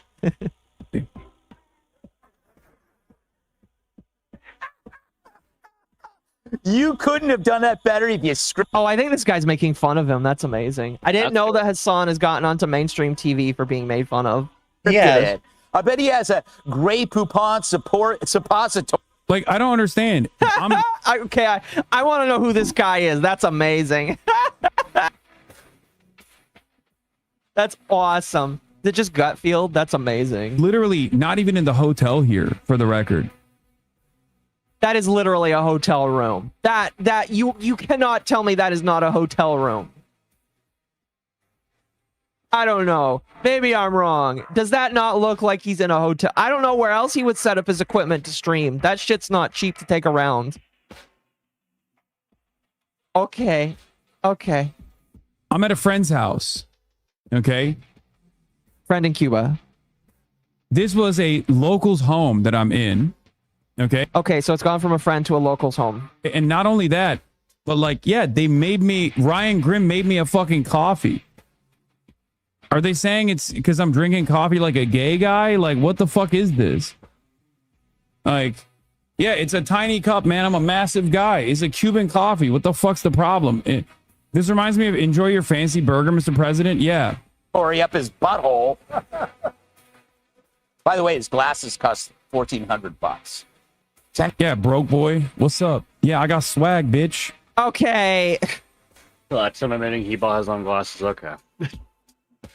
Hassan, you're being accused of yourself being a rich bitch, going to a poverty-stricken country. You probably shouldn't flex like that when you're trying to appear as a humble individual, my man.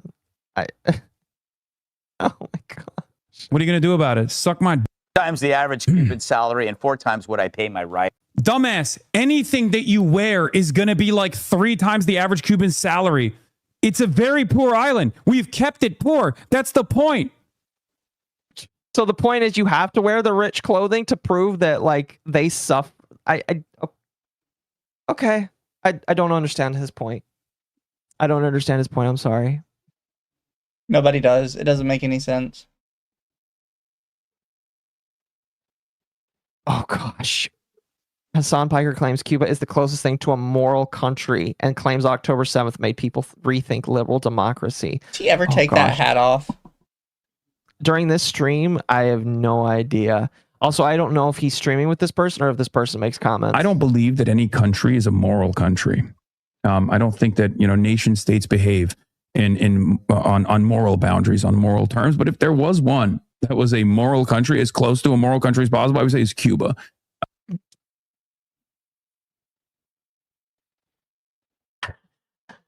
Don't they have a dictator right now as their leader, or is it just a communist leader? Come on, Akko, let him make his argument. Okay.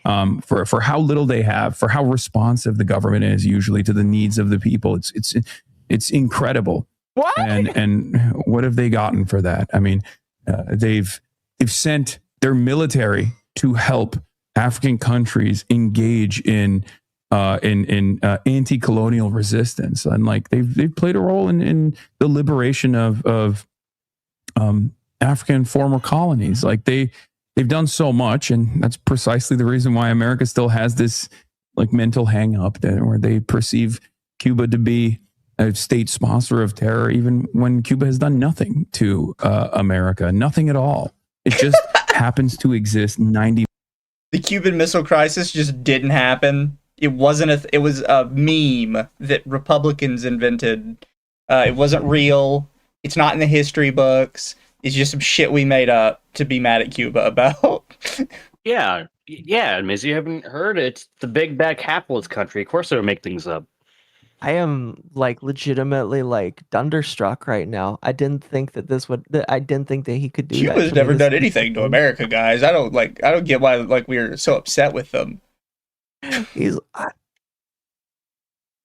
What the fuck? See, like a smarter person would make the argument, would make like a sins of the father argument, right? Like, yeah, the Cuban Missile Crisis happened, but it's kind of like a Pearl Harbor kind of thing. Oh my God, she's got milkers! We forgave Japan, we should forgive Cuba, and we shouldn't be holding it against Cuba. That's what a smart person would attempt to use as an argument. Instead, his argument is Cuba's never done anything to the United States. What are you talking about? VTuber with a jester / octopus mommy. I'll let this play and then I'll reread yours, Zalvoid. I'm betting the fact he's wearing the Cuba hat is because he's trying to hide his receding, again, hairline. Also, those former African colonies were not helped by Cuba. Cuban doctors don't count. I don't know very much about that, so I can't really give a comment on it. Also, Zalvoid for 5 says, Kami's coping as always. Yes. Oh, excuse me. I did not know his hair was receding, actually. Is it receding? It might be. It might be. I mean, he's got his hat pretty high up there right now. Mm-hmm. Also, am I the only one that's noticed that even though the hat says Cuba, the letters on the bill of the hat just say Cub? Like, I haven't mentioned it, but it's just something that like kind of messes with my sensibilities. It just annoys me every time I see it. I see what you mean. I see what you mean. That's kind of crazy. Yeah, if he aims his head down, for some reason the bill of the cap just says Cub, C-U-B. It does. I don't know why. There's a rumor that he has hair plugs. Oh, that's embarrassing. America. The aftermath of Cub. It does. It does. What the fuck? I noticed it last night, and it was constantly getting on my nerves, but I never said anything about it because it wasn't like relevant. But I was just, the more I see it, like the more upset I get about it. Did he buy that in Cuba? Do they have like a group of? I don't know if they play any sports, but is their sport like team named the Cubs or something? Some people in my chat were saying maybe he took a Cubs hat and modified it, but I thought the Cubs like still said CUBS, Cubs. If he did, that would be hilarious. That would be really hilarious. But yeah, it just Fully made in upsets me. China. It upsets me. Like I just want to rip it off and be like, no, that's not the same word on it. That is actually, I did not actually notice that. That's funny. The hell? I know, right? See, now chat's going to be upset because you pointed it out. I had to say something. It was getting on my nerves. If he bought that in Cuba, it's very interesting because the literacy rate in Cuba is above 99%. So wherever he bought that from, the fucking 99% of the people can read and write. Right. Okay. I'm just gonna say. Thought that was a good thing. Just want to make sure. Anyway. Yeah, that is funny. October 7, there was a dramatic. Oh, hold on. I want to back up a little bit because he mentions literally. Didn't you guys know there's a war in Palestine, and we have to compare. We have to compare Cuba to the plight in Palestine. Of October 7, there was a dramatic shift in the way that a lot of people in the Western world viewed not only Israel, but also liberal democracy in general. These countries that are supposed to be champions of human rights were all of a sudden turning a blind eye or directly supporting the state of Israel and conducting this genocide. And all the propaganda kind of fell apart. It's one that allows America to turn around, use NED funded propaganda arms, and the Miami Cuban lobby specifically to make the argument that this is actually the incompetence of the government that is starving its own people. This is actually a byproduct of communism, scary communism, a different economic organization of society that has brought about this unimaginable poverty to the Cuban population. And it's just not true. I'm not saying that because of any sort of ideological loyalty or anything. It's just objectively not true. There are similar examples that we can point to in the world that have been able to overcome these issues by making themselves a manufacturing powerhouse like China. That's a different Let's not forget, chat. I am betting diamonds to donuts that this man is being bought and paid for by China right now. Bought and paid for by China right now. All right, literally. There's so much he says where he either he's just doesn't care or he doesn't actually know the context of everything that's like going on in these other countries. He's like, oh, well, China's a manufacturing powerhouse. Yeah, it's because their factories are staffed by 5-year-olds. Like, yeah. And we're giving them all of the work. Thank you for the 10. Alvarius tipped $10. Thank you. Keep in mind, Hassan unironically defends and sucks off the Soviet Union, China, and North Korea. America bad Savarish.